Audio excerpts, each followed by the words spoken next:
আজকে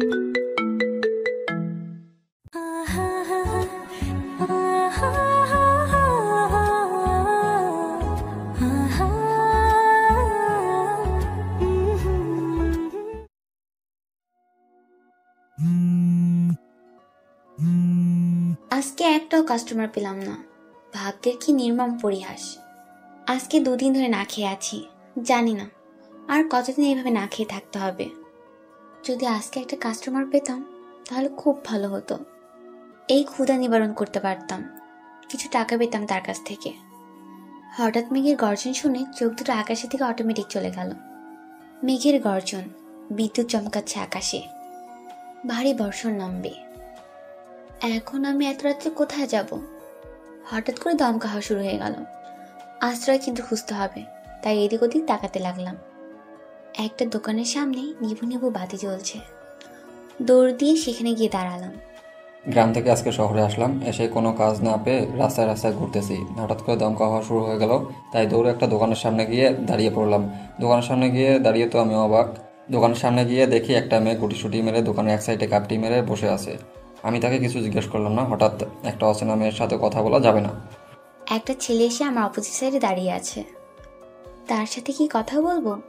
সে কি কোনো পতিতা খুঁজতেছে? তার সাথে একটু কথা বলে দেখি কি হয়।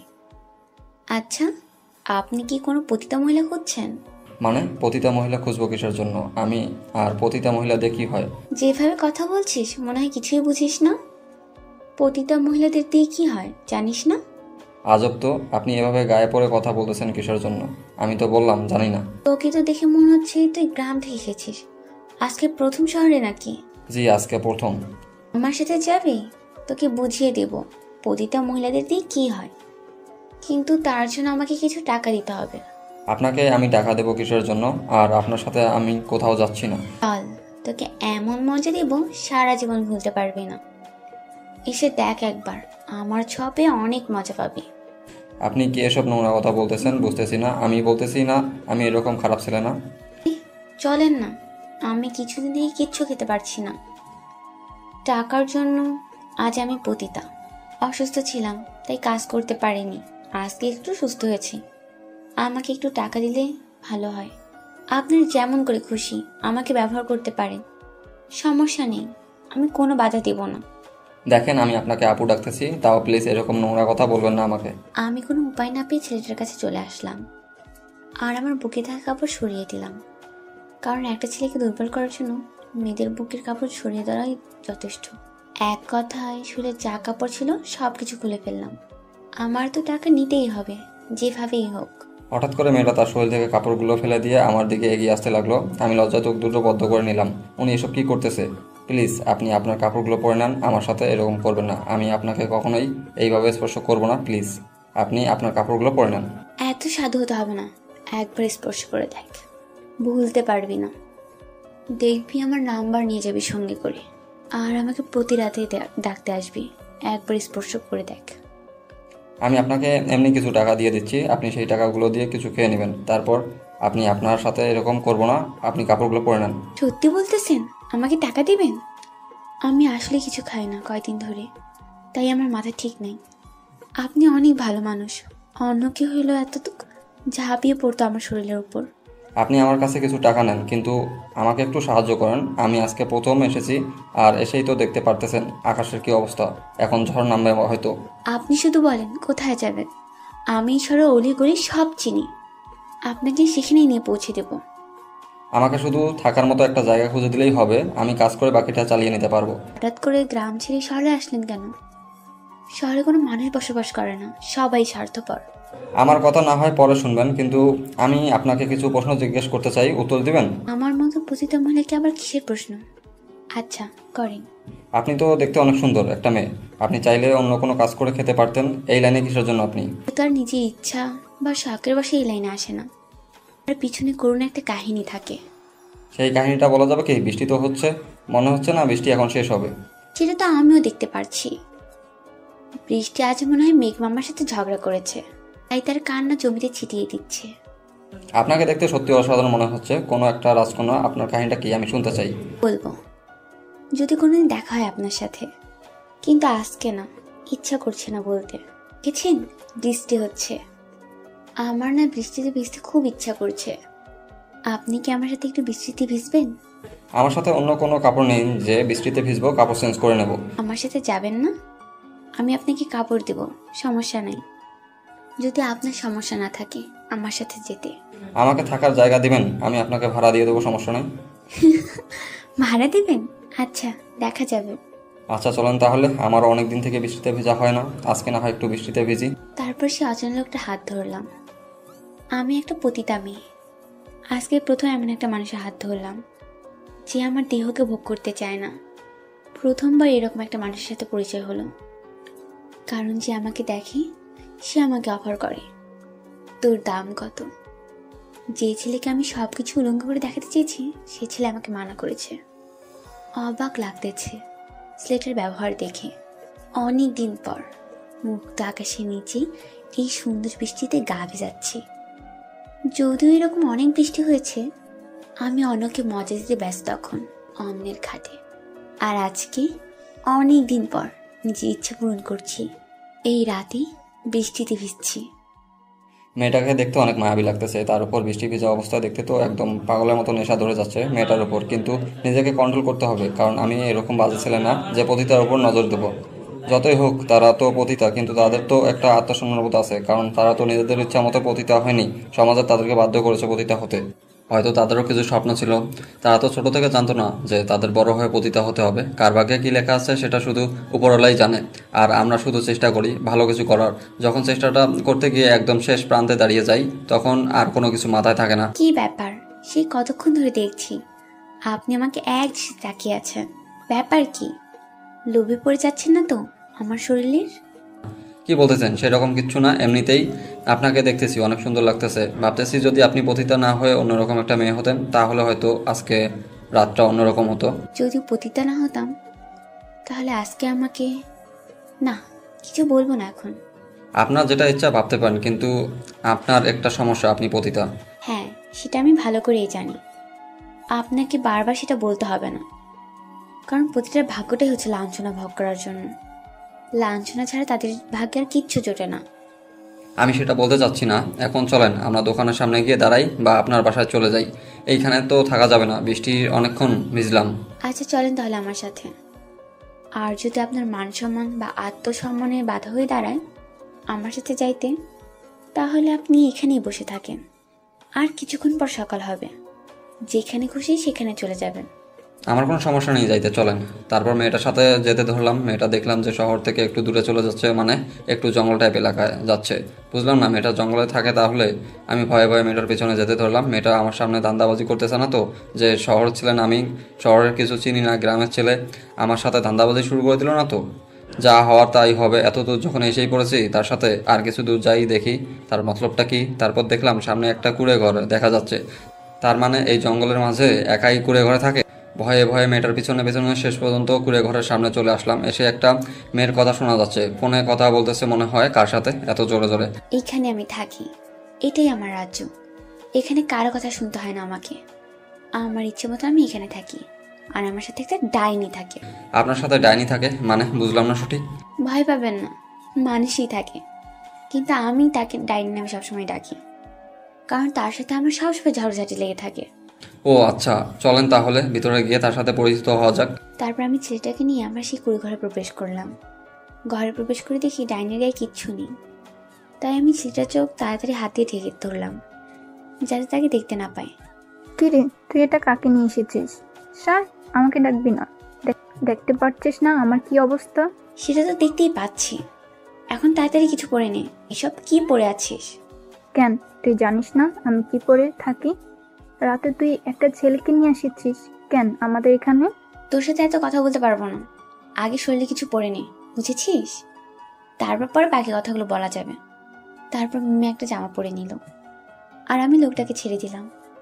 লোকটা একটু লজ্জা পেয়ে বাইরে গিয়ে দাঁড়িয়ে পড়লো। আমি তাকে কিছু বললাম না। সে বাইরে থাকুক, মিমির সাথে আগে কথা বলার দরকার নেই। কুত্তি কোথাকার, তুই জানিস না আমরা এখানে দুটো মেয়ে থাকি, আর মা পতিতা? একটা ছেলেকে নিয়ে এসেছিস, ব্যবসা করবি, বাহিরে করবি, আমাদের ঘরে দেখানো কি আছে? ছেলেটা গ্রাম থেকে এসেছে, শহরে কিছু চেনে না, বিপদে পড়েছে, তাই আমার সাথে এসেছে। তার জন্য তুমি তাকে আমাদের বাসায় নিয়ে আসবে? সমস্যা কি? রাতে আমার সাথে থাকবে, আমার রুমে, আর তুই তোর রুমে যা ইচ্ছা তাই করতে পারিস। দেখে একটা কুত্তার বাচ্চা আমার সাথে কথা বলতেছে না, রাগ উঠে গেছে। এখন তোর সাথে কথা বলে আর রাগ বাড়াতে চাচ্ছি না। তোর যা ইচ্ছা তুই তাই কর, আমাকে আমার মতন থাকতে দে। তোদের নিয়ে আর পারি না, আমার ঝগড়া হয়েছে, তোদের মধ্যে আবার কি নিয়ে ঝগড়া শুরু হলো? সেটা পরে শুনতে পারবি। এখন তুই তোর মেহমানকে খাতিরদারি কর, দেখ ঘরে কি আছে। আচ্ছা, তোর সাথে পরে কথা হচ্ছে। মনে হচ্ছে আবার বৃষ্টি নামবে। এমনিতেই ভিজে কাক হয়ে গেছি, চেঞ্জ করি। তারপর মিমির রুম থেকে বেরিয়ে লোকটাকে সাথে করে আমার রুমে নিয়ে চলে আসলাম। এসে ওনাকে বসে দিলাম চেয়ারে। ভিতর থেকে তো ঘরটাকে একদম অন্যরকম লাগতেছিল, বাহির থেকে মনে হচ্ছে যে ভাঙাচুরা হবে, ভিতরে তো একদম অন্যরকম মনে হচ্ছে, রাজবাড়ির মতো। থাক, আর হাসানোর মতন কিছু বলবেন না, হাসিগুবি কথা বলবেন না, হাসি পাচ্ছে খুব। আমি থাকবো কোথায়? এইখানে আপনি থাকেন, ওই রুমে আপনার বন্ধু থাকে, তাহলে আমাকে নিয়ে আসলেন যে? কেন, আমার সাথে থাকবে নাকি পিছনে একই সাথে? আপনার মাথা ঠিক আছে? কি আজব কথা বলতেছেন আপনি? আপনার সাথে কেন থাকবো আমি? আমি কিভাবে বলবো? এসেছেন যখন থাকার জন্য, যদি না থাকেন তাহলে চলে যাবেন। প্রয়োজন হলে সেটাই করব, দরকার হলে রাস্তায় গিয়ে থাকবো একটা অপরিচিত মেয়ের সাথে। এইভাবে থাকা উচিত না। যা হয়েছে, আপনি এখন বিছানায় থাকবেন, আমি নিচে থাকবো। আমার সাথে থাকতে হবে না, মজা করলাম, টেনশন আর কিছু নেই। আর সকাল হলে দেখতে পারবেন এখানে কি পরিমাণে মজা হয়। আর আমি যাকে ডাইনি বলি তার বয়ফ্রেন্ডের সাথে ঝগড়া হয়েছে। কালকে সকালে হয়তো তাকে গিয়ে আমাকে আনতে হবে, তারপর নাটকটা দেখতে পারবেন কি রকম মজা হয়। তাই নাকি? তারা কি সবসময় ঝগড়া করে নাকি? অনেক ঝগড়া হয় তাদের মধ্যে, কিন্তু কেউ কাউকে ছেড়ে যায় না। আমি মাঝে মাঝে অবাক হয়ে যাই তাদের ঘটনাগুলো দেখে। আপনি এসব কি করতেছেন আমার সামনে? কেন চেঞ্জ করছি, সমস্যা কোথায়? কি চেঞ্জ করবেন, তাও আবার আমার সামনে? সমস্যা নেই তো আমার। আপনার কি কোনো সমস্যা আছে? থাকলে কিছু করার নেই। তারপর লোকটাকে বিছানায় ঠিক করে দিয়ে আমি মেঝেতে একটা চাদর বিছিয়ে একটা বালিশ আর একটা গায়ে দেওয়ার জন্য কাঁথা নিয়ে নিলাম আমার সঙ্গে করে। লোকটাকে দেখতে খুব চিন্তিত মনে হচ্ছে। এটা স্বাভাবিক বিষয়, একটা অচেনা মানুষের বাসায়, তারপর আমি একটা মেয়ে মানুষ, আর আমি তো একটা খারাপ মেয়ে, তার তো একটু টেনশন থাকবেই। আপনার কি কোনো সমস্যা হচ্ছে? যদি কোনো সমস্যা হয় আমার সাথে শেয়ার করবেন, আর যদি আপনার কিছু লাগে তাহলে আমাকে জানাবেন। আমি একদম ঠিক আছি, আমার কোনো সমস্যা হবে না, আমি থাকতে পারবো, আপনি ঘুমিয়ে পড়েন। আমি ঘুমিয়ে পড়বো, আমাকে নিয়ে টেনশন করতে হবে না, আপনিও ঘুমিয়ে পড়েন। আমার যদি আবার কাস্টমার আসে তাহলে তো আমার আবার ঘুম হবে না রাতে। আপনার এই জঙ্গল এলাকায় কে আসবে? তার কি মরণের ভয় নাই? তারা আসতে যাবে কোন দুঃখে? আমার তো টাকার প্রয়োজন, তাই আমাকেই যেতে হবে। তারা তো শুধু ফোন করবে। তাই বলে এত রাত্রে আপনি একজন মেয়ে হয়ে এই জঙ্গলের পথ দিয়ে আবার সেই শহরে যাবেন? এটা অবিশ্বাস্য হচ্ছে না? আমাকে নিয়ে এত আপনাকে ভাবতে হবে না। আপনি আমাকে নিয়ে যত ভাববেন ততই আপনার কাছে আমি খারাপ হয়ে যাব, আর আমি আপনার প্রশ্ন উত্তরগুলো যত দিব ততই আমার জন্য আপনার মনে ঘৃণা তৈরি হবে। তাই প্লিজ আপনি ঘুমিয়ে পড়েন, কালকে সকালে কথা হবে। Good night. আমিও আর মেয়েটাকে কোনো কিছু বললাম না, চুপচাপ শুয়ে পড়লাম। ঘুম ধরবে না জানি, কারণ একটা অচেনা জায়গায় এত সহজে কারোরই ঘুম ধরে না। তার উপর একটা মেয়ের সাথে একটা অন্যরকম মনোভাব থাকবে, তাও ঘুমানোর বিতা চেষ্টা করতেছি। আর বাসার কথা ভাবতেছি, কি ছিলাম আর কি হয়ে আসলাম শহরে, একদম ফকিরের বেশে। ভাগ্যে যেটা ছিল সেটাই হয়েছে আমার সাথে, ভাগ্যকে তো আর পাল্টানো যাবে না। আল্লাহ তাআলার উপর সবসময় ভরসা রাখতে হবে, তিনি যা করবে আমার জীবনের জন্য মঙ্গলের জন্য করবে, কখনো তিনি আমার খারাপ চাইবে না। আমি শুধু তার উপর ভরসা করব, অন্য কারোর উপর না। হঠাৎ করে আজকে আমার কি হয়ে গেল, ঘুম ধরতেছে না, শুধু এই লোকটার কথা ভাবতেছি কেন?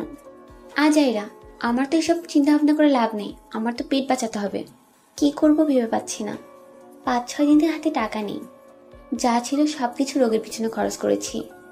এখন সামনে গুলো চলবো কিভাবে? মিমির কাছে টাকা আছে, কিন্তু চাইবো কিভাবে? তারও তো টাকার অনেক প্রয়োজন। এখন তো ব্যবসা তেমন ভালো না, কি করব ভেবে পাচ্ছি না। যা হয় হবে, এত টেনশন করে কি হবে? এখন ঘুমানোর চেষ্টা করি, কালকে সকালে দেখা যাবে। আর রাত্রে যদি কোনো কাস্টমার আসে তাহলে তার কোনো টেনশন করতে হবে না। সকালে ঘুম ভেঙে গেল, উঠে দেখি মিমির ঘরে দরজা খোলা। ব্যাপার কি, এত সকালে মিমি ঘুম থেকে উঠেছে? নাকি তার হবু স্বামীর সঙ্গে ঝগড়া কোনো অঘটন ঘটালো?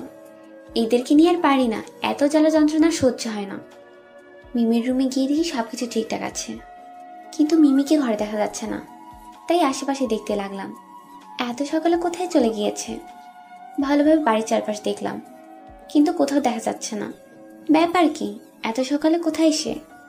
খুব টেনশন হতে লাগলো, বুঝতেছি না। আজকে প্রথম এরকম হলো। এর আগে ওদের অনেক ঝগড়া হয়েছে, সেরকম তো কিছু করেনি মিমি। তাহলে এবার কি একটু বেশি ঝগড়া হয়েছে? তা না হলে এত সকাল সকাল ঘুম থেকে উঠে উধাও হয়ে গেল কেন মিমি? কিরে, এইভাবে উকিঝুঁকি দেয়? কি দেখতেছিস? মনে হচ্ছে অন্যের বাসায় এসেছিস, চোরের মতন এদিক ওদিক তাকাচ্ছিস। ব্যাপার কি কি হয়েছে? শালি, তোকে খুঁজতেছি। এত সকালে রুমের দরজা খুলে রেখে কোথাও উধাও হয়ে গেছিলি? নাকি কাস্টমার এসেছিল? একটা কাস্টমার এসেছিল, তোর খোঁজ করতেছিল।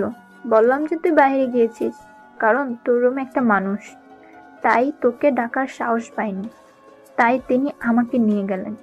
ভালো কাজ করেছিস। তো তোর হবু স্বামীর সাথে কথা হয়েছে? আর সব কিছু ঠিক আছে, নাকি আমাকে যাইতে হবে সেখানে? তোকে কিছু করতে হবে না, পরে কথা হয়েছে, সব ঠিক আছে। সে একটু ব্যবসার কাজে ব্যস্ত, বিকালে এখানে আসবে, তখন কথা হবে। আর সে বলতেছে আমাকে নাকি তাড়াতাড়ি তার ঘরে নিয়ে যাবে, কারণ রান্না করার মতো নাকি তার এখন কেউ নেই। আমার সাথে আর চাপাবাজি করতে হবে না। বুঝি আমি ছোট বাচ্চা না। রান্না করার মানুষ নাই নাকি কিসের মানুষ নাই সেটা তো আমি বুঝতেই পারছি। তোকে ছাড়া তার আর থাকা হচ্ছে না।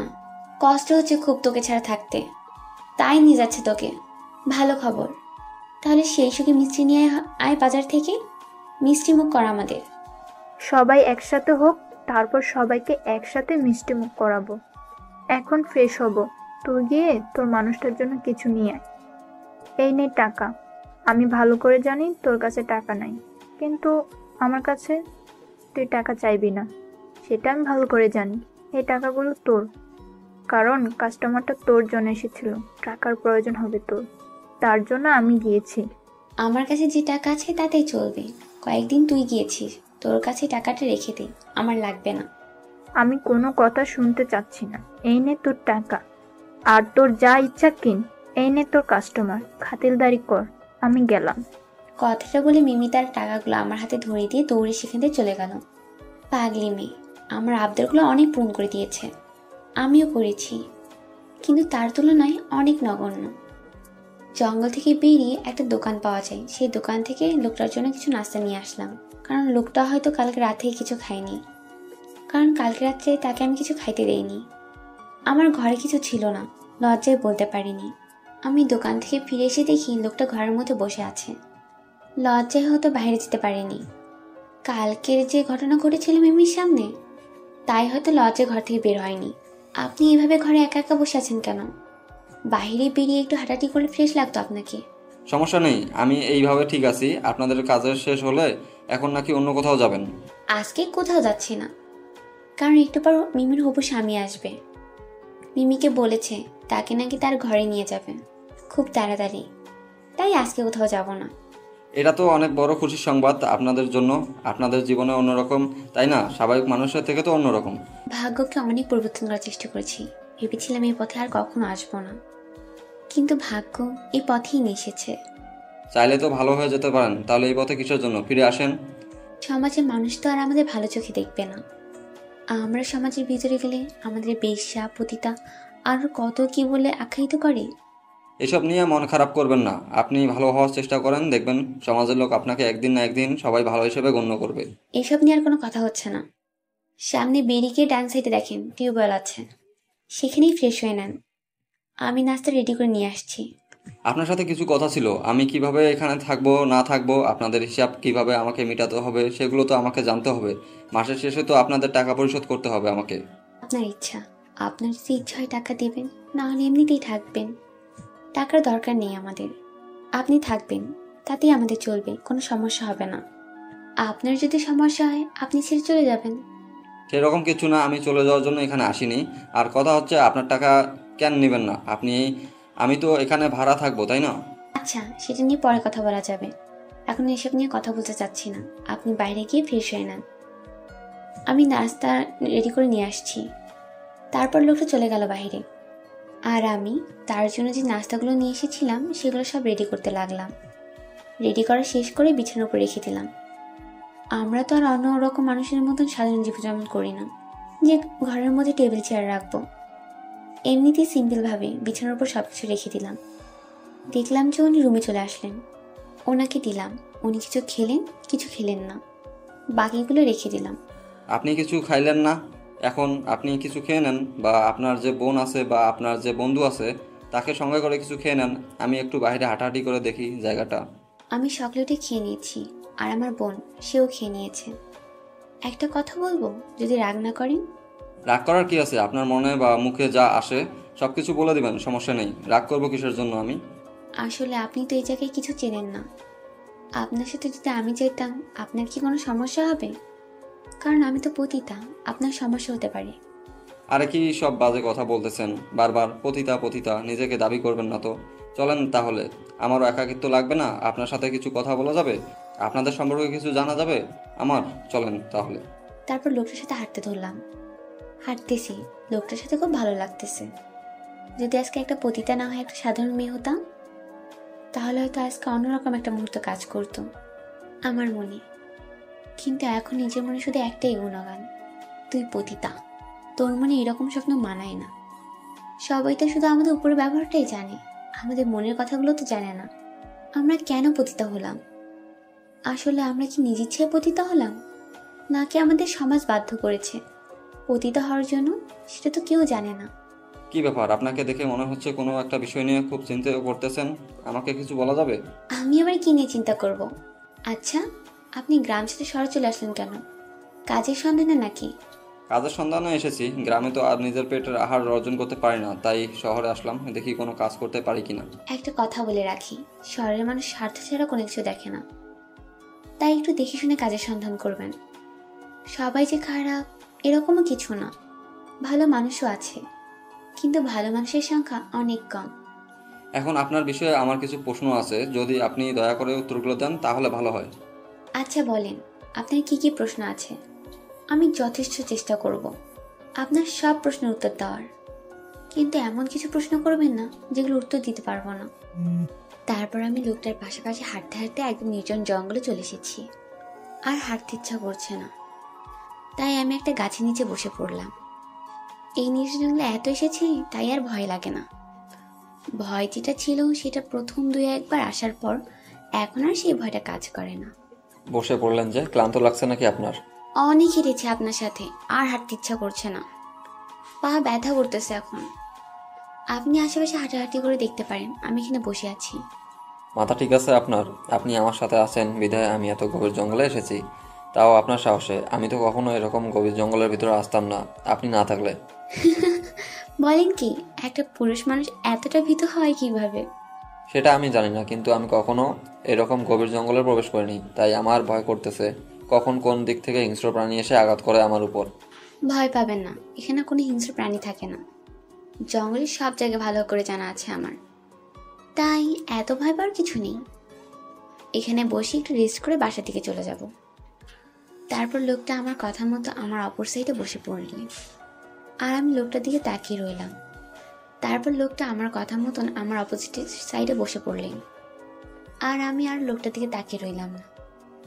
কারণ হয়তো যদি আমি একটা স্বাভাবিক মেয়ে হতাম, তাহলে তার সাথে একটু ভাব আদান প্রদান করার চেষ্টা করতাম।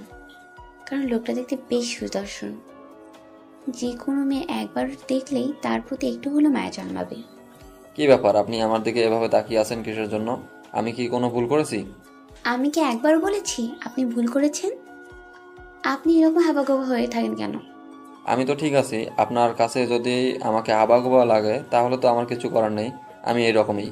এইরকম একটা জঙ্গলের মধ্যে আমি একটা মেয়ে আর আপনি একটা পুরুষ বসে আছেন, আপনার কি ইচ্ছে করে না আমার গায়ের সাথে গা লাগিয়ে বসে থাকতে? হয়তো আপনি পতিতা, তার জন্য কি আপনাকে একা পেয়ে যা ইচ্ছা তাই করব? আপনার কি মূল্যবোধ বলতে কিচ্ছু নেই? আপনার কি কোনো ইচ্ছা নেই? দেখেন, আপনি পতিতা হতে পারেন, কিন্তু আমার কাছে আপনি একটা মানুষ, আর এর থেকে বড় পরিচয় আপনার আমার কাছে নেই। আপনার কি ইচ্ছে করে না আমাকে একবার ছুঁয়ে দেখতে? অনেক পুরুষ তো আমাকে ছুঁয়ে দেখার জন্য পাগল, আপনার কি ইচ্ছে করে না? আমাকে দেখে কি আপনার একটুকু ইচ্ছে শক্তি জাগে না? আমি আপনাকে দেখে ওই মনোভাবগুলো স্মরণ করি না যে আপনার সাথে শারীরিক সম্পর্ক করব বা বাজে ধরনের কাজগুলো করব, তাই আমার ইচ্ছা শক্তি কাজ করে না। বুঝতে পেরেছি, এখন চলেন বাসায় চলে যাব। আর এখানে থাকতে চাচ্ছি না আমি। আচ্ছা চলেন তাহলে, দুপুর গড়িয়া বিকেল হতে চললো, এখন বাসায় যেতে হবে, গিয়ে একটু ফ্রেশ হবো। তারপর লোকটার সাথে আবার বাসার উদ্দেশ্যে রওনা দিলাম। লোকটার সাথে কথা বলে যেটা বুঝলাম, লোকটার মেয়েদের প্রতি সেরকম ইন্টারেস্ট নেই। আমি আজ পর্যন্ত এই প্রথম একটা মানুষ দেখলাম যাকে আমি ইচ্ছে করে তার কাছে যেতে চাই, কিন্তু সেই মানুষটা আমাকে দূরে সরিয়ে দেয়। আজকে প্রথম আমার সাথে এরকম একটা ঘটনা ঘটে গেল। এর আগে যত পুরুষ আমার কাছে এসেছে, আমি তার কাছে যাওয়ার আগেই সে আমার কাছে চলে এসেছে। লোকটার সাথে থেকে যেটা বুঝলাম, লোকটা অনেক ভালো মনের মানুষ। তার সাথে আর বাজে ব্যবহার করা মানায় না, কারণ আমি যতবারই তার কাছে বাজে ব্যবহারের আশা করেছি, তিনি ততবারই তার মনকে শক্ত করে আমাকে বুঝিয়েছেন যে একজন মানুষ ইচ্ছে করে সব কিছু থেকে বিরত থাকতে পারে। তারপর মানুষের সাথে গল্প করতে করতে বাসায় ফিরে আসলাম। বাসায় ফিরে এসে দেখি মিমি ঘরে ফোনে কথা বলছে। মিমি যখন কথা বলে একটু জোরে জোরে কথা বলে। লোকটা কিছুক্ষণ দাঁড়িয়ে থেকে ভিতরে চলে আসলো, আর কি নিয়ে যেন টেনশন করছে। তার মুখ দেখেই বোঝা যাচ্ছে একটু টেনশন আছে লোকটা। কি ব্যাপার, আপনাকে এরকম দেখাচ্ছে কেন? আপনার শরীর ঠিক আছে তো? আসলে আমি এখন গোসল করব, কিন্তু গোসলের পর করবো কি সেটা তো আমি সাথে করে নিয়ে আসিনি। এটা কোনো চিন্তার বিষয় হলো? আমার রুমে অনেক পুরুষের জামা কাপড় আছে, আমার সাথে আসেন, আমি দিচ্ছি। আপনার যেটা পছন্দ হয় আপনি নিয়ে নেন। তারপর আমি মেয়েটার সাথে গেলাম, গিয়ে তো আমি অবাক, এত পুরুষ মানুষের জামা কাপড় এই মেয়ের কাছে। আরে ব্যাপার না, তার কাছে কত মানুষ এসেছে, তার কাছে থাকবেই, এটাই স্বাভাবিক, এখানে অবাক হওয়ার কিছু নেই। আমি সেখানে একটা লুঙ্গি আর একটা গামছা, গায়ে পরার জন্য একটা গেঞ্জি নিয়ে আসলাম গোসল করতে। তারপর লোকটা আমার কাছে থাকা জামা কাপড়ের মধ্যে কিছু জামা কাপড় নিয়ে গোছল করতে চলে গেলেন। আমি ঘরটা গোছাতে লাগলাম। ঘরটা গোছানো শেষ, রান্না করার জন্য রান্নাঘরে চলে আসলাম। কোথায় তুমি? সেই কতক্ষণ ধরে অপেক্ষা করতেছি, তুমি আসবে। এখন তুমি কোথায়? এই তো আমি যাচ্ছি, মাত্র বের হলাম বাসা থেকে। যাইতে আর কতক্ষণ লাগবে? সর্বোচ্চ 10 মিনিট। রেডি থাকো, আমি যাচ্ছি। তাড়াতাড়ি চলে এসো, অনেকক্ষণ থেকে অপেক্ষা করতেছি তোমার জন্য। কখন আসবে কখন আসবে, আর এখন বলছো তুমি মাত্র বাসা থেকে বের হলে। কি আর করব বল, বাসায় এত কাজ আছে, কাজগুলো শেষ করলাম। তারপর কিছু কাস্টমার এসেছিল, তাদেরকে বিদায় করলাম। তোমার ব্যবসা আর কতদিন চলবে? দাঁড়াও, আমি তো যাচ্ছি, তারপর দেখো তোমার ব্যবসা আমি ছুটাচ্ছি। মেয়েগুলো যদি হাতছাড়া হয়ে যায়, তখন দেখবে আমাকে আর কেউ খোঁজ করবে না। তাই মেয়েগুলোকে হাতে ধরে রেখেছি, বুঝছো? আচ্ছা অনেক হয়েছে, আর কিচ্ছু শুনতে চাই না। তুমি তাড়াতাড়ি এসো, আমি আছি, কোথাও যাব না। তাহলে তাড়াতাড়ি চলে এসো। কেন, তোমার কি কোনো কাস্টমার আছে নাকি? থাকলে যাও, আমি কেনা হবে তা করব তোমার জন্য। আমার এই দেহটার কাস্টমার তো অনেক আছে, তাই না? কিন্তু আমার মনের কাস্টমার যে আসতেছে, তার জন্য তো আমাকে থাকতেই হবে। আচ্ছা তাহলে তুমি থাকো, আমি যাচ্ছি। বেশিক্ষণ লাগবে না, অল্প কিছুক্ষণের মধ্যে পৌঁছে যাব। আপনার কি রান্না করা শেষ হয়েছে? যদি শেষ হয়ে থাকে তাহলে খাবারগুলো তাড়াতাড়ি নিয়ে আসতেন, আসলে আমার খুব ক্ষুধা লেগেছে। আপনার ভাগ্য কত ভালো দেখেছেন। আমার ভাগ্য কেমনে ভালো হলো? এখানে একটা ফাও কাজের মেয়ে পেয়ে গেলেন, তাই না? আপনাকে তো আর রান্না করতে হবে না। আমি আপনার টাকা দিয়ে দেবো, সমস্যা নাই, কাল সকালের কাজের সন্ধানে বের হব। আপনি তো অনেক খারাপ একটা মানুষ। আমি কি বলেছি আমাকে টাকা দিতে হবে? আমি তো এমনি আপনার সাথে মজা করছিলাম, এখন দেখছি আপনি সিরিয়াসলি নিয়ে নিয়েছেন। কথাটা আমি একটু মজা করে বলেছিলাম, সিরিয়াসলি নেওয়ার কোনো দরকার নেই। আমি সেটা বলতে চাচ্ছি না, আপনি তো আমাকে সাহায্য করছেন, তাই না? আর আপনাকে যে কি বলে ধন্যবাদ দেবো সেই ভাষা আমি খুঁজে পাচ্ছি না। ধন্যবাদ দিতে হবে না, দেখবেন আপনি আমাকে একদিন সাহায্য করবেন। হয়তো আমিও একদিন বিপদে পড়ে আপনার কাছে যেতে পারি। আচ্ছা সেদিন দেখা যাবে। আপনি কিছু খাইলেন না যে? আমার খুব ক্ষুধা লেগেছিল, তাই রান্নাঘরে বসেই খেয়ে নিয়েছি। আপনি খাওয়া দাওয়া শেষ করে একটু বিশ্রাম করেন, আমি মিমির সাথে একটু কথা বলে আসি। আচ্ছা, আপনার হাতের রান্নার প্রশংসা করতেই হবে, আল্লাহ ভালো জানে আপনার ভিতরে আর কত ধরনের গুণ রয়েছে। আমার ভিতরে নাকি গুণ থাকবে? অনেকে খুশি করাই আমার একমাত্র কাজ। সবসময় এই বাজে জিনিসটাকে টেনে আনেন কিসের জন্য? আচ্ছা আমার ভুলে গেছে, আর কখনো বলবো না আপনার সামনে এগুলো কথা। এখন আপনি বিশ্রাম করেন, আমি তাহলে মিমির সাথে গল্প করে আসি। কথাটা যেন মাথায় থাকে, বুঝছেন? আমার সামনে যদি আর কখনো এসব কথা শুনছি তাহলে ভালো হবে না। আচ্ছা, আপনার সঙ্গে আমি এই কথাগুলো তুলতেছি না, এখন আপনি বিশ্রাম করেন। অযথা আমার সঙ্গে কথা বলে আপনার ক্লান্ত শরীরটা আরও ক্লান্ত করার দরকার নেই। তারপর আমি সেখানে আর কোনো কথা না বলি মেয়েটার ঘরের উদ্দেশ্যে চলে আসলাম। মেয়েটার ঘরে প্রবেশ করে দেখি মিমির অবস্থা নাজেহাল। এই মেয়েটা এত ছোট ছোট কাপড় পরে কেমনে থাকে? বুঝি না, আমি কখনই কাপড়গুলো পরে থাকতে পারি না। একবার পরেছিলাম, আমার যে কি অবস্থা হয়েছিল সেটা আমিই জানি। কি রে, এভাবে শুয়ে আছিস কেন? আর এগুলো কি পরে আছিস? শরম করে না তোর? কি বলছিস, মাথা ঠিক আছে? আমাদের পরিচয় ভুলে গিয়েছিস? আমরা এরপরে ওনার স্ত্রী অসুস্থ থাকতো, শারীরিক সমস্যাগুলো থাকতো। হাজী সাহেব আসাতে তার স্ত্রীর অনেকগুলো রোগ ব্যাধি দূর হয়ে যায়। এরপরে ওনার মেজমে একটা ছিল জান্নাত। উনি যখন রাত্রে ঘুমাতো, ওনার বালিশের ভিতরে অনেকগুলো টাকা পাওয়া যেত। তো প্রায় বেশ অনেক দিনই অনেকগুলো টাকা পাওয়া যেত। এবং ঘরটা তো কিছু উন্নত ভাব, ওস্তাদজিরও কিছু অন্যরকম উন্নত ভাবের প্রকাশ দেখাতে, তো ওস্তাদজি আবার হাজী সাহেবের প্রতি অনেক সন্তুষ্ট ছিল। তো এবার ঈদের ছুটিতে, মাদ্রাসা ছুটিতে, ওস্তাদজির বাড়ি ছিল চাঁদপুর। উনি এখানেও ওনার মহিলা মাদ্রাসা আছে। তো উনি ছুটি বাড়িতে তার পরিবারকে সবাইকে নিয়ে সেই দেশে বাড়িতে যান বেড়াতে। তো সেই হাজী সাহেব ওস্তাদজি ওইখানকার মসজিদে ঈশার নামাজ পড়ার পরে তার সাথে সাক্ষাৎ হয়। তো ওস্তাদজি অবাক হয়ে যায়, হাজী সাহেব এখানে কেন? উনি তো ঢাকায় আমাদের কাছে বয়স্ক লোকদের সাথে আরবি পড়তে বসে, বা আমার ফ্যামিলিতে ঢাকায় আসে, কিন্তু উনি চাঁদপুরে এই রাত্রে ঈশার নামাজ পড়ে আমার মসজিদে। উনি দেখে খুব খুশি যেমন হন এবং অদ্ভুত হন উনি, যে উনি কি করে আসলো, অবাক হয়ে যায়। তো ওনাকে এই কথা জিজ্ঞেস করেন যে হাজী সাহেব আপনি এখানে কেন? তো উনি বলতেছে আমি সবখানেই যেতে পারি। আচ্ছা, তো সেটা আবার ওস্তাদজি মাথা ভিতরে আনেনি যে উনি কথাটা কেন বলতেছে যে আমি সবখানে যেতে পারি। হাজী সাহেব বলতেছে আমি সব জায়গায় যেতে পারি, সব জায়গায় আমার যাওয়া যায়। তো বলছে ঠিক আছে, আপনি আসছেন আমার বাসায় আসেন, বেড়াই দিয়ে যান। তো ওস্তাদজির ঘরে নিয়ে যাওয়া হয়। সেখানে উনি কিছুক্ষণ কথাবার্তা পড়ে এবং তার মাদ্রাসাতেও, যে মাদ্রাসা মহিলা মাদ্রাসা আছে সেখানেও নিয়ে বসায় দফতরে। কিন্তু ঘটনা হঠাৎ রাত্রিবেলা যেটা ঘটে, জান্নাত অর্থাৎ মেজো মেয়েটাকে খুঁজে পাওয়া যাচ্ছিল না। হাজী সাহেবও সেখানে নেই এবং তার মেজো মেয়ে উনিও নেই। সেই জান্নাতকে খুঁজে না পাওয়াতে ওস্তাদজির কাছে খবর আসলো যে আমরা খুঁজে আশপাশে তার আত্মীয় স্বজন সব বাড়িতে তালাশ করলাম, রাত হয়ে যাচ্ছে, মেয়েটাকে তো খুঁজে পাচ্ছি না। তো ওস্তাদজিও হলো যে হাজী সাহেবকে তো বিদায় যাওয়ার আগে তো দেখলাম না, তো হাজী সাহেবও নেই, ওনার মেয়েটাকেও তালাশ করতে যাচ্ছে না। তো হাজী সাহেবের আবার একটি মাসালা জানা ছিল, সেটা হচ্ছে সূরা ওয়াদ-দুহা এক বসায় 2000 বার পড়লে নিখোঁজ ব্যক্তির সন্ধান মেলে। আচ্ছা, তো ওস্তাদজি অজু করে সেই দুহা সূরাটা পড়া শুরু করে দিল। যখন পড়তেছিল, বেশ সম্ভবত কয়েকবার পড়াতেই নাকি সেই জিন অর্থাৎ হাজী সাহেব উনি হাজির হয়ে গেলেন। হাজির হয়ে বলতেছেন ওস্তাদজি আপনি কেন চিন্তিত হচ্ছেন, আপনি পরেশান কেন? আপনার মেয়েটাকে আমি নিয়ে গেছি। এই কথা শোনার সাথে সাথে ওস্তাদজি নাকি উনি অজ্ঞান হয়ে যান, অচেতন হয়ে যান। তখন তার ফ্যামিলি সবাই আসে, আসার পরে পানি দেয় এবং যখন সে চোখটা খুলে জ্ঞানটা ফিরে আসে, তখন এই ওস্তাদজি বলে সবাইকে, এই তোমরা এখন কেউ আমার মেয়েকে নিয়ে ভাবনা না, কেউ আমার মেয়েকে খোঁজো না, আমি বুঝতে পারছি কি হয়েছে, তোমরা তোমাদের কাছে থাকো, আমি পরে দেখবো। ওস্তাদজি শুধু এই কতটুকু বলার পরে রাত্রিতে সে অজু করে মানে 2 রাকাত নামাজ পড়ে আল্লাহ সাহায্য নেন।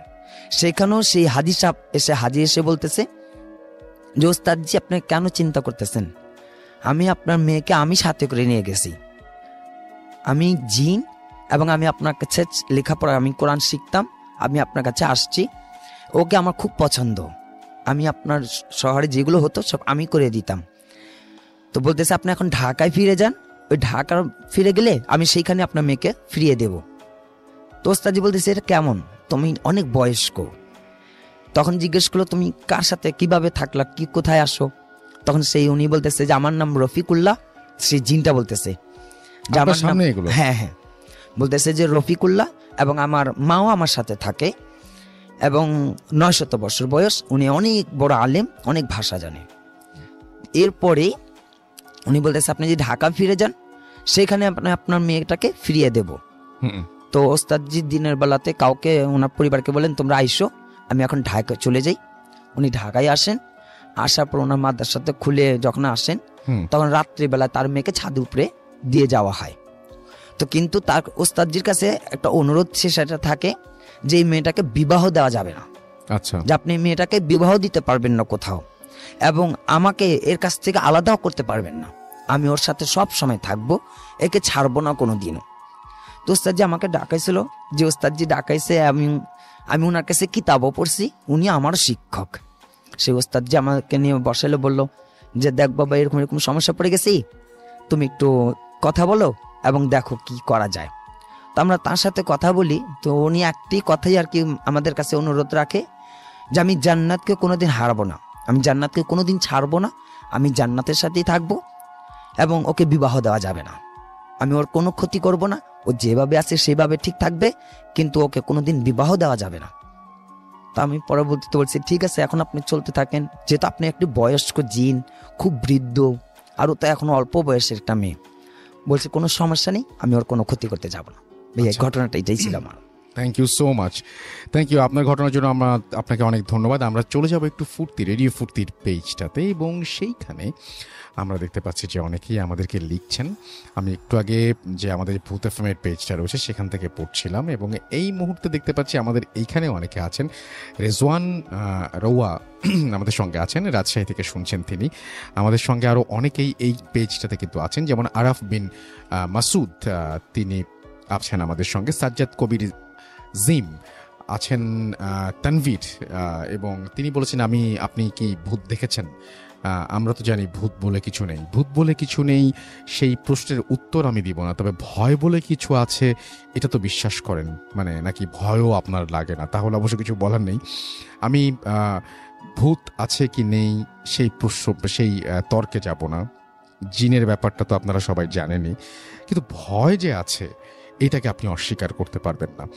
আজমাইন হাসনাত আমাদের সঙ্গে আছেন দেখতে পাচ্ছি। এছাড়াও সাকিবুল হাসান আছেন আমাদের সঙ্গে দেখতে পাচ্ছি। বিকে আপন, এছাড়াও রায়হান আমাদের সঙ্গে সাতক্ষীরা থেকে শুনছেন, আছেন আমাদের সঙ্গে। এছাড়াও দেখতে পাচ্ছি সাবিলা আছেন আমাদের সঙ্গে এই মুহূর্তে।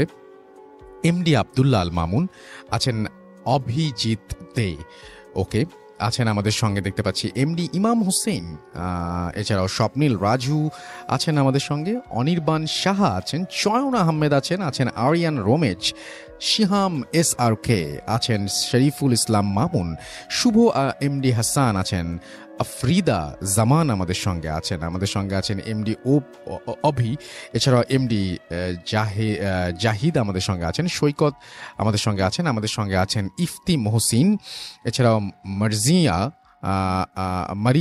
মারিজা আফরিন রিমু আমাদের সঙ্গে আছেন, এমডি ইমন আমাদের সঙ্গে আছেন, বিপ্লব ওঝা আমাদের সঙ্গে আছেন, এই মুহূর্তে আছেন এমডি আলামিন ঢাকা থেকে শুনছেন, মিল্টন অন্তরা ভালো লাগছে তিনি লিখেছেন, রিয়াজ আমাদের সঙ্গে আছেন, শাফিন আল ফরিজ আমাদের সঙ্গে আছেন, ইয়েস ইমন আছেন আমাদের সঙ্গে, তানভীর মণ্ডল আছেন আমাদের সঙ্গে আরও অনেকেই আছেন। সবার কাছেই আসবো, সবার কথাই ইনশাল্লাহ বলবো। তবে এবার চলে যাব আরও একটি ঘটনায়। এটি আফনান ভাইয়েরই একটি ঘটনা, এবং এই ঘটনাটি কিন্তু আগের চাইতে তুলনামূলকভাবে বড়। আগের ঘটনা ভালো লেগেছে, এই ঘটনা তো ডেফিনেটলি ভালো লাগবে। চলুন শুনে আসি আফনান ভাইয়ের কাছে। আফনান ভাই, থ্যাংক ইউ সো মাচ আরও একটা ঘটনা নিয়ে আসার জন্য। পরপর দুইটি ঘটনা আপনি আজকে আমাদের শোনাবেন। প্রথম ঘটনাটি অলরেডি আমরা অনেক প্রশংসা পেয়েছি, সেকেন্ড ঘটনাটিও আশা করছি অনেক ভালো হবে। ধন্যবাদ রাসেল ভাই। আমি গত মাসের একদম শেষ দিকে খুলনাতে গিয়েছিলাম ক্লাস নিতে। তো খুলনাতে আমাদের রেডিও ফুর্তি স্পেশালি এই ভূত এফএমের অনেক ফ্যান। তো আমি ওখানে গেলেই মোটামুটি অনেকের সাথে দেখা হয়। তো ওখানে স্পেশালি এক ভাই আছে সৈকত ভাই, উনি আসেন আমার সাথে দেখা করতে। তো সৈকত ভাই একটা ছেলেকে নিয়ে আসছিল, নাম হলো রূপম। তো এই রূপমের কাছ থেকে রাসেল ভাই ঘটনাটি কালেক্ট করেছি। ওকে, তো ওই আমাকে এই ঘটনাটি বলেছে। ঘটনাটি শুনে আমার কাছে খুব অদ্ভুত লেগেছে। আমি রাসেল ভাই আমি শিওর না যে আমি এই ঘটনার কাছাকাছি কোনো ঘটনা এর আগে আমি বলেছি কি না, আমার ঠিক মনে পড়ছে না। তবে রূপম বেশ ইনশিওর করেছে, মানে ঘটনার একদম মানে প্লেস থেকে শুরু করে এভরিথিং সবকিছু। আমি এখন রাসেল ভাই সরাসরি ঘটনাতে চলে যাচ্ছি। ঘটনাটির সময়টা রাসেল ভাই 1996 কি 98 এই সময়ের দিকে। ঘটনাটির স্থান হলো গোপালগঞ্জের কোটালীপাড়ার আমবাড়ি নামক স্থান আছে সেখানে। আমি যদিও কখনো রাসেল ভাই যাই নাই, হয়তো বা যারা আছেন হয়তো বা শুনে থাকবেন আর কি ওই জায়গার। তো ওই জায়গার ঘটনা। তো এই সময়টায় মানে ছিল ধরেন যে ওই যে কালবৈশাখীর বা বৈশাখ মাসের এই সময়টাতে আর কি, যখন মোটামুটি বজ্রপাত হয়। তো এর মধ্যে কি হয়েছিল ভাই, বজ্রপাতে ওই এলাকার একজন লোক মারা যান। উনি ছিলেন কৃষক, মোটামুটি কৃষিকাজ করার সময় মারা যান আর কি বজ্রপাতে। তো স্বাভাবিকভাবেই তাকে দাফন করা হয়। তো ওই গ্রামেরই, ওই আমবাড়ি গ্রামেরই পাশে আর একটা গ্রাম আছে, নাম হলো ধরল। এই গ্রামটার নাম হলো ধরল। ধরল, এই ধরল নামের ওই গ্রামের 3 বন্ধু আছে। বেশ কি ব্যাপার আপু, তুমি এখনো শুয়ে আছো? বললাম না কি হচ্ছে? তোমার আবার অসুস্থ লাগতেছে নাকি আবার তোমার? না, আমি একদম ঠিক আছি, এমনিতেই শুয়েছি, ভালো লাগছে না কিছু। তুমি একা কেন? তোমার সেই নাগর কোথায় থাকে তো দেখতে পাচ্ছি না। তোকে কতবার বলেছি মানুষটাকে নিয়ে বাজে মন্তব্য করবি না। যদি ভুলবশত একবার শুনে ফেলে তাহলে কি ভাববে বলতো?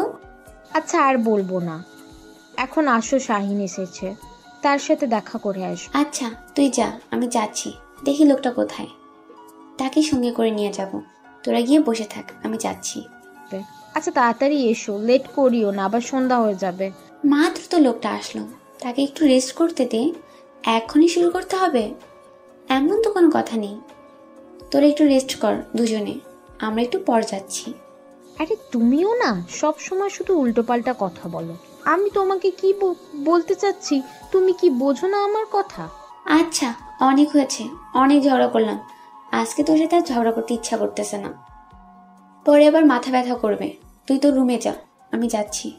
দেরি করিস না, তুই যা, আমি যাচ্ছি তোর পিছনে পিছনে। তারপর মিমি চলে গেল। আমি পিছনে পিছনে বেরিয়ে দেখি লোকটা এক সাইডে গাছের নিচে গাছে হেলান দিয়ে সামনের দিকে তাকিয়ে আছে। তাই আমি মিমির পিছনে না গিয়ে লোকটার ওখানে যেতে ধরলাম। লোকটার ওখানে গিয়ে দেখি লোকটা এক দৃষ্টিতে সামনের দিকে তাকিয়ে আছে, অন্য কোনো দিকে তার খেয়াল নেই। আমি লোকটাকে একটু ডাক দিলাম। লোকটা আমার দিকে তাকিয়ে আবার সামনের দিকে তাকিয়ে রইল, একদম উদাসীন হয়ে। কি ব্যাপার, এত উদাসীন হয়ে কি চিন্তা করছেন বলা যাবে কি? নাকি বাসার কথা মনে পড়ছে? সেরকম কিছু না, ভাবতেছি কালকে তো কাজের সন্ধানে বের হব, কিন্তু কি কাজ করব না করব ভেবে পাচ্ছি না। আরে এত টেনশন করতে হবে না, শহরে কাজের অভাব নেই, যে কোনো একটা কাজ করে খাবেন, টেনশন করার কিছু নেই। সেটা ভাবতেছি, কিন্তু আপনি হঠাৎ এখানে? মিমির হবু স্বামী এসেছে, তার সাথে দেখা করতে যাব, চলেন না। আপনি দেখা করলেই তো হয়, আমাকে যেতে হবে এমনটা তো কোনো কথা নয়। আপনি তো দেখে বড্ড খারাপ একটা মানুষ এসেছে, তার সাথে দেখা করবেন, শেষ। একটু কথাবার্তা বলবেন, আপনাকে তো জোর করে তার সাথে থাকার কথা বলা হচ্ছে না। আচ্ছা চলেন তাহলে, তার সাথে কথা বলা যাক, যেহেতু এত করে বলতেছেন। তারপর লোকটাকে সঙ্গে করে নিয়ে মিমির রুমের দিকে যেতে ধরলাম। মিমির রুমের দরজার কাছে গিয়ে দেখি দরজা বন্ধ, তাই দরজা নক করলাম। মিমি এসে দরজা খুলে দিল। দরজা খুলে দেওয়ার পর দেখি অবাক করা কাণ্ড ঘটে গেছে রুমের ভিতরে। এসব কি রুমের ভিতরে মিমি? এসব কি হচ্ছে এখানে? এগুলো কি? শাহিন আমাদের জন্য এনেছে, তুই এত রাগ দেখাচ্ছিস কিসের জন্য? এগুলো তো আমাদের কাজে লাগে তাই না? তাই বলে এই অবৈধ জিনিসগুলো আমরা ব্যবহার করব কিসের জন্য? এগুলো ব্যবহার করলে তো নিজের শরীরের ক্ষতি তাই না? আর যে আমাদের সাথে মিশবে তার শরীরেরও ক্ষতি, তাহলে আমরা এসব ব্যবহার করব কেন বল? আরে ধীরে কথা বল, এত জোরে কথা বলতেছিস কিসের জন্য বুঝতেছি না।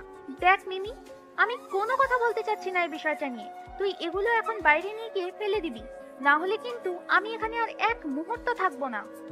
আচ্ছা আমি বাইরে গিয়ে ফেলে দিচ্ছি, তাও তুই নিজেকে কন্ট্রোল কর, এগুলো ব্যবহার করব না, আর তাকে আমি নিষেধ করে দিচ্ছি। আপু আমার ভুল হয়ে গেছে, আর আমি কখনোই এইগুলার ব্যবসা করব না।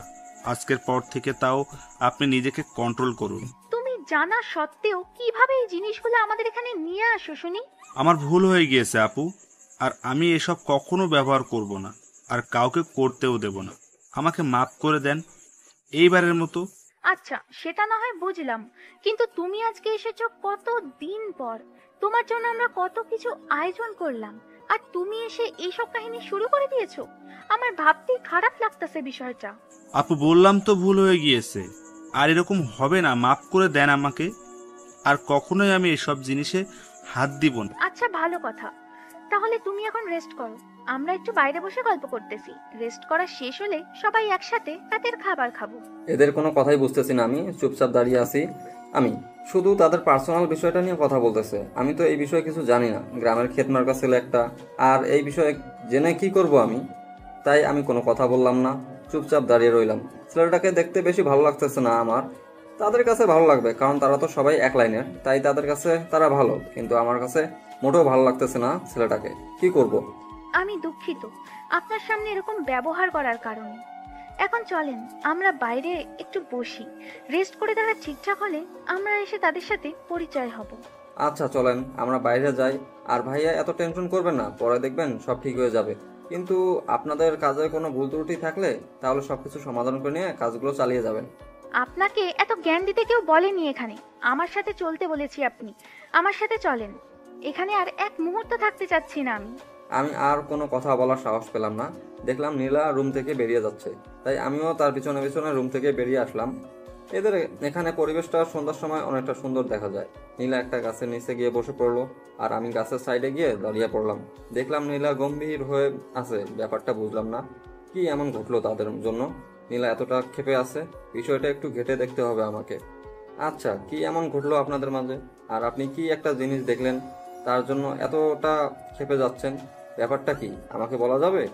এখানে যদি চুপ করে বসে থাকার ইচ্ছা হয় তাহলে চুপ করে বসে থাকুন, আর না হলে রুমে গিয়ে শুয়ে থাকেন। আমাকে ডিস্টার্ব করবেন না এই সময়। এতটা রেগে যাচ্ছেন কিসের জন্য বুঝতেছি না। এতটা রেগে যাচ্ছেন কিসের জন্য বুঝলাম না। আমাকে তো বলা যায়, তাই না? এত রেগে যাওয়ার কি আছে সামান্য একটা বিষয় নিয়ে? আপনি এই বিষয়টা বোঝেন না, তাই আপনার কাছে সামান্য মনে হচ্ছে। আমরা বুঝি, আমাদের কাছে অসামান্য মনে হচ্ছে, কারণ যে জিনিসে এনেছে সেটা মানুষের জন্য একটা ক্ষতিকর দ্রব্য। ছেলেটা তো আপনার কাছে ক্ষমা চাইলো, তাহলে এভাবে রাগ দেখিয়ে লাভ কি? সে যদি আমার কাছে ক্ষমা চাইতো আমি তাকে খুন করে ফেলতাম। আচ্ছা হয়েছে, আমি এই টপিক চেঞ্জ করতেছি। আপনার মুড আর খারাপ করতে চাচ্ছি না। এখন চলেন, এখানে বসে থেকে লাভ কি? সন্ধ্যা ঘনিয়ে এসেছে। কোথায় যাব? এখন তো যদি যাই তাহলে রুমে গিয়ে বসে থাকতে হবে। তার থেকে এখানেই বসে থাকি, পরিবেশটা উপভোগ করি। চাইলে আমার সাথে আপনি পাশে বসতে পারেন, না হলে রুমে গিয়ে ঘুমিয়ে পড়তে পারেন। লোকটাকে কথা শোনাইলাম ঠিকই, কিন্তু খুব খারাপ লাগতেছে। একটা অচেনা মানুষের সাথে এরকম করে ব্যবহার করা ঠিক হচ্ছে না আমার। নিজেকে কন্ট্রোল করার চেষ্টা করলাম যতটা পারি। আচ্ছা শাহিন এটা না করলেও পারতো, কারণ আমাদের সমস্যা এটাতে সে জানে। তাহলে সে কেন এই ব্যবসাতে এই জিনিসটা ঢুকাতে চাচ্ছে?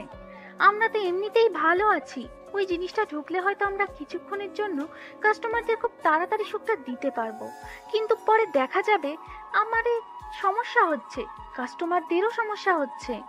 আমি কেন অন্য মানুষের জীবন ঝুঁকিতে ফেলতে যাব সামান্য কয়েকটা টাকার জন্য?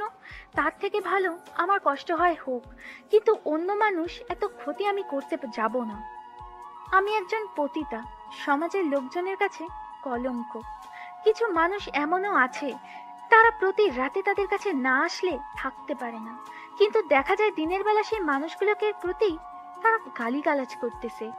আরে ভাই, আমরা যে কেন পতিতা হয়েছি? আমাদের কি ইচ্ছে ছিল না আমাদের একটা সুখের সংসার হবে, আমাদের একটা স্বামী থাকবে, আমাদের সন্তান থাকবে? আমাদের কি ইচ্ছেগুলো নেই অন্যান্য মহিলাদের মতো? আমাদেরও তো স্বপ্ন থাকতে পারে, তাই না? আমরা কেন পতিতা হলাম? সমাজ কেন আমাদেরকে পতিতা বানালো? সেটা তো কেউ জানতে চায় না। শুধু উপরেরটা দেখে কথা বলো না, কেউ ভিতরটা জানার চেষ্টা করো, তাহলে বুঝতে পারবে বাস্তবটা কত কঠিন। যখন অন্য কাজ খুঁজতে গিয়েছিলাম তখন সবাই আমাদের শরীরের দিকে তাকিয়েছিল। আমাদের কাজ দেওয়া তো দূরের কথা, তারা আমাদেরকে অফার করত কত নিবি। আমরা প্রথম অনেক চেষ্টা করেছিলাম ভালো মতোই থাকবো, খারাপ পথে কখনো পা বাড়াবো না, কিন্তু পেট কি করে বাঁচবো অনেক চেষ্টা করেছিলাম যে এই পথে কখনোই আসবো না, কিন্তু শেষ অবধি আমাকে বাধ্য হয়েই এই পথে আসতে হয়েছে। আমার মতো অনেক পতিতার গল্প আছে, তাদের কাছে একটু বসে তাদের গল্পগুলো শুনবেন, আপনার চোখে পানি ধরে রাখতে পারবেন না। যদি বিশ্বাস না হয় আমার এই কথাগুলো প্রমাণ করার জন্য হলেও একবার একজন পতিতার কাছে গিয়ে বসবেন আর তাদের জীবনের ঘটনাটা শুনতে চাইবেন। যদি আপনি তার কাছ থেকে করুণ ঘটনা শুনে আপনার মনে হয় আপনার চোখ থেকে পানি না পড়ে, তাহলে এই ভিডিও নিচে কমেন্ট করে যাবেন, যা ইচ্ছে তাই। কি হলো, আপনি এইভাবে কান্না করতেছেন কেন হঠাৎ? বুঝলাম না। কি হলো, আপনি এইভাবে কান্না করতেছেন কেন হঠাৎ? বুঝলাম না, কি হইলো আপনার আবার? কিছু না, আমি একদম ঠিক আছি। আমাকে নিয়ে টেনশন করতে হবে না। এমনি চোখে পোকা পড়েছে, তাই চোখ দিয়ে পানি পড়তেছে, এর থেকে বেশি কিছু না। আমি ছোট বাচ্চা না, আমাকে জ্ঞান দিতে আসবেন না, বুঝছেন? কি হয়েছে আমাকে বলবেন। আর আপনার ঘটনাটা তো এখনো শোনা হইল না। কবে জানি আমি এখান থেকে চলে যাই, কিন্তু আপনার ঘটনাটা তো এখনো শুনলাম না। আজকে বলবেন? আমার এখন ইচ্ছে করতেছে না, আপনাকে অন্য একদিন বলবো। এখন যদি মন মানসিকতা ভালো থাকবে সেই দিন।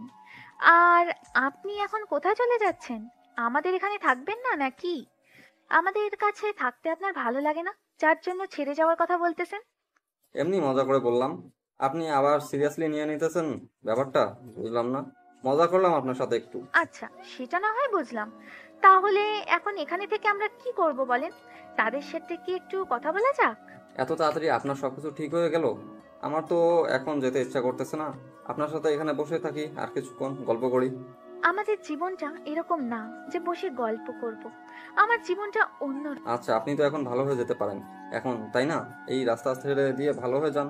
চলেন দুজনে একসাথে কাজ করি। সেটা এখন সম্ভব না, কারণ আমি অনেকটা পথ হেঁটে এসেছি। এখন তো এই পথ থেকে ফেরার সম্ভাবনা নেই। মানুষের ইচ্ছাগুলো কি করতে না পারে? মানুষের ইচ্ছাগুলো সব করতে পারে। আপনি কেন এই রাস্তা ছেড়ে দিচ্ছেন না? সবাই আমাকে পতিতা হিসেবে চেনে। যেখানে যাব সবাই শুধু আমার রেট জানতে চাইবে। আর আপনার সাথে থাকলে তো আপনার মান সম্মান একটা বিষয় আছে, তাই না? আমার কোনো সমস্যা নেই, কারণ আমি একটা মানুষের ভালো রাস্তা দেখাচ্ছি। কে কি বলবে সেটা তো দেখার সময় নেই আমার। আপনি এইসব কাজ ছেড়ে দেন, আমার সাথে চলেন। কালকে একসাথে কাজ খুঁজবো, দেখবেন যে অন্যরকম একটা আনন্দ খুঁজে পাবেন। ভেবে দেখেন, কিন্তু ওখানে সবাই আমাকে পতিতা হিসেবে চেনে। আপনাকে অনেক কটু কথা শুনতে হবে, বুঝছেন? আমাকে ভালো করার থেকে আপনি আপনারটা দেখেন, তাহলেই ভালো হবে। কত সমস্যার সম্মুখীন হতে হয় সেটা আমি হব, আপনাকে এই বিষয় নিয়ে টেনশন করতে হবে না। আমি শুধু এটাই চাই যে আপনি ভালো হয়ে যান। আপনার আবার কি হলো হঠাৎ করে? আমাকে এত ভালো করার জন্য উঠে পড়ে লেগেছেন কিসের জন্য শুনি? সেটা পরে দেখা যাবে। গল্প করতে করতে তো সন্ধ্যা ঘনিয়ে আসলো। এখন চলেন, রান্না করবেন, আমার ক্ষুধা লেগেছে। আপনি এত পেটুক কেন বুঝি না। আসলে আমি যখন গ্রামে ছিলাম তখন সবকিছু টাইম মতো করতাম, তাই আমার সময় অতিক্রম হলে ক্ষুধা একটু বেশি লাগে। তাই বলে মাত্র সন্ধ্যা পার হইল এখনই রাতের ভাত খাবেন? এটা মানুষের কথা? আরে চলেন তো, আস্তে আস্তে সবকিছু জানতে পারবেন। আমরা গ্রামের ছেলে, তাই একটু তাড়াতাড়ি ঘুমিয়ে যাই। আচ্ছা হয়েছে, আর এত বকবক করতে হবে না, চলেন যাওয়া যাক। আর এখানে থাকা যাবে না। আরে গ্রামের ক্ষেত মার্কা ছেলে আমরা, আমাদের এসব মানায় নাকি? চলেন। আজব ব্যাপার, আমি কি বললাম আর আপনি কি উত্তর দিলেন বুঝলাম না তো। আপনাকে বুঝতে হবে না, বুঝছেন? এখন চলেন। আর কালকে থেকে আপনার ব্যবসা বদ্ধ, এটাই হলো বড় কথা। আপনি অযথা বৃথার চেষ্টা করতেছেন, আর আমাকে একটু স্বপ্ন দেখাচ্ছেন। কয়েকদিন পর এখান থেকে চলে যাবেন, আর আমাকে সে আগের পতিতা হয়েই থাকতে হবে। সেটা সময় বলে দেবে। এখন আর আমি কোনো কথা বলতে চাচ্ছি না, আর আপনিও কোনো কথা বলবেন না। চলেন এখান থেকে। আমিও মানুষটার কথা মতো চুপ হয়ে গেলাম। মানুষটা সামনে যাচ্ছে আর আমি মানুষটার পেছনে পেছনে যাচ্ছি। দুজনেই চলে আসলাম রুমের ভিতরে। মানুষটা বিছানায় বসে পড়লো, আর আমি রান্না করার জন্য চাউল আর বাকি রান্না করার জন্য যে জিনিসপত্র লাগে সেগুলো নিয়ে রান্না করে চলে আসলাম। বুঝতেছি না মানুষটার মাথায় কি চলতেছে, এখন আবল তাবল কথা বলতেছে। বুঝলাম না তার মতি গতি। এখন দেখা যাক সময় কি বলে আর মানুষটা কি বলে। এখন তো একটা মানুষকে ভুল ভাবা আমার পক্ষে ঠিক না, বা বেশি কিছু ভাবা ঠিক না। আজ নিজের মনে অন্যরকম একটা অনুভূতি কাজ করতেছে, কেন নিজেও জানি না। লোকটা যখন থেকে আমাকে অনুরোধ করতেছে যে আমি যদি ভালো হয়ে যাই তার নাকি অনেক ভালো হবে, কিন্তু কেন? আমি এই বিষয় নিয়ে তো ভাবতেছি কিসের জন্য। তিনি বলতেই পারে, কিন্তু আমার তো আর এই রাস্তা ছেড়ে দেওয়া সম্ভব না, কারণ কত লোকের সাথে পরিচয় আছে, তারা তো আমাকে ডাকলে আমি না করতে পারবো না। আপু, আমি সত্যি সরি। আমি জানতাম না শাহিন এরকম একটা কাজ করবে। তুমি হয়তো আমাদের দুজনের উপর রাগ করে আছো, তাই না? হঠাৎ করে মিমি এসে একটা কথা বলল, যার জন্য আমার ধ্যানটা ভেঙে গেল। আমি মিমির দিকে তাকিয়ে দেখি মিমির চোখ লাল হয়ে আছে, মনে হচ্ছে কান্না করছে। শাহিন তোকে এই বিষয়টা জানিয়েছিল, কিন্তু তুই আমাকে সেটা বলিসনি। কিন্তু কিসের জন্য বল? আমাকে জানিয়েছিল সেটা, কিন্তু আমি ভয় পেয়েছিলাম তোকে কিভাবে বলবো কথাটা। আমি ভেবেছিলাম শাহিন আসলে দুজনে একসাথে বসে কথা বলবো তোর সাথে, কিন্তু তুই তো সব দেখে নিলি নিজেই, আর সবকিছু তো ফেলে দিলাম। তাহলে এখনো কি আমার উপর রাগ করে থাকবি তুই? আমি এখন কোনো কথা শুনতে চাচ্ছি না তোর মুখ থেকে, তো এখান থেকে চলে যা রে। তোর সাথে এই বিষয় নিয়ে পরে কথা হবে। এখন দেখতেছিস না যে রান্না করতেছি?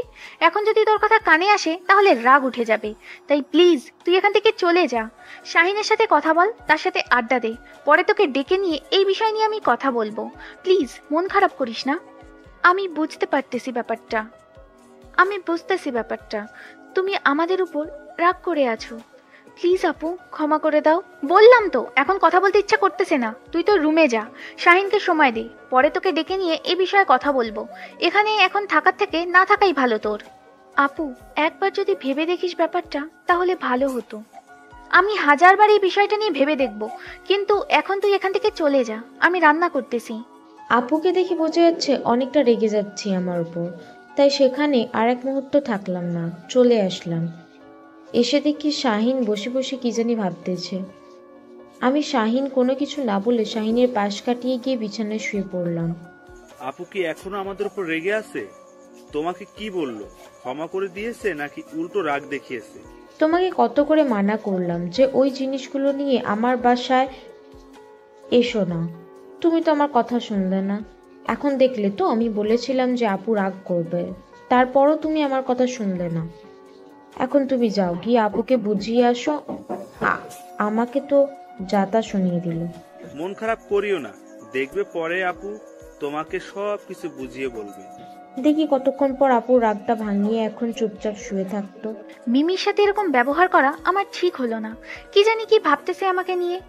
আজকে প্রথমবার মিমির সাথে এত কঠিনভাবে কথা বললাম। এর আগে কখনো এত কঠিনভাবে মিমির সাথে কথা বলিনি। মিমি অনেক দুঃখ পেয়েছে হয়তো আমার কথায়। দুঃখ পাবে, কারণ আমি তো তাকে ভালো মতো কথা বললাম না, উল্টা তাকে ঝাড়ি মারলাম আর বললাম যে তার কথা এখন আমার কানে আসলে আমার নাকি বিরক্ত লাগবে। এটা কি ধরনের কথা বললাম আমি? এটা তো আমার সাথে মানায় না। আমি কেন মিমিকে এত দুঃখ দিয়ে কথা বললাম? মিমির থেকে তো অনেকদিন পর আলাদা থাকবো, কেন আমি তার সাথে সম্পর্কটা নষ্ট করতেছি এখন আমি? কারণ সে আমার নিঃসঙ্গ জীবনে সঙ্গী হয়ে এসেছিল। তার সাথে এরকম আচরণ করা আমার বোধহয় ঠিক হলো না। মিমি, আমাকে ক্ষমা করে দিস।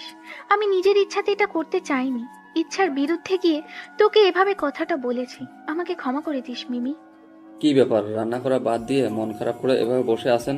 ভাত যে এপাশে নষ্ট হয়ে যাচ্ছে, গন্ধ বের হচ্ছে ভাত থেকে, পুড়ে যাচ্ছে, ব্যাপার কি? কি নিয়ে এত টেনশন করতেছেন? কখন যে ভাত পোড়া লেগে গেছে আমি বুঝতেই পারিনি। মিমির কথা টেনশন করতে করতে এদিকের খেয়াল হারিয়েই ফেলেছি।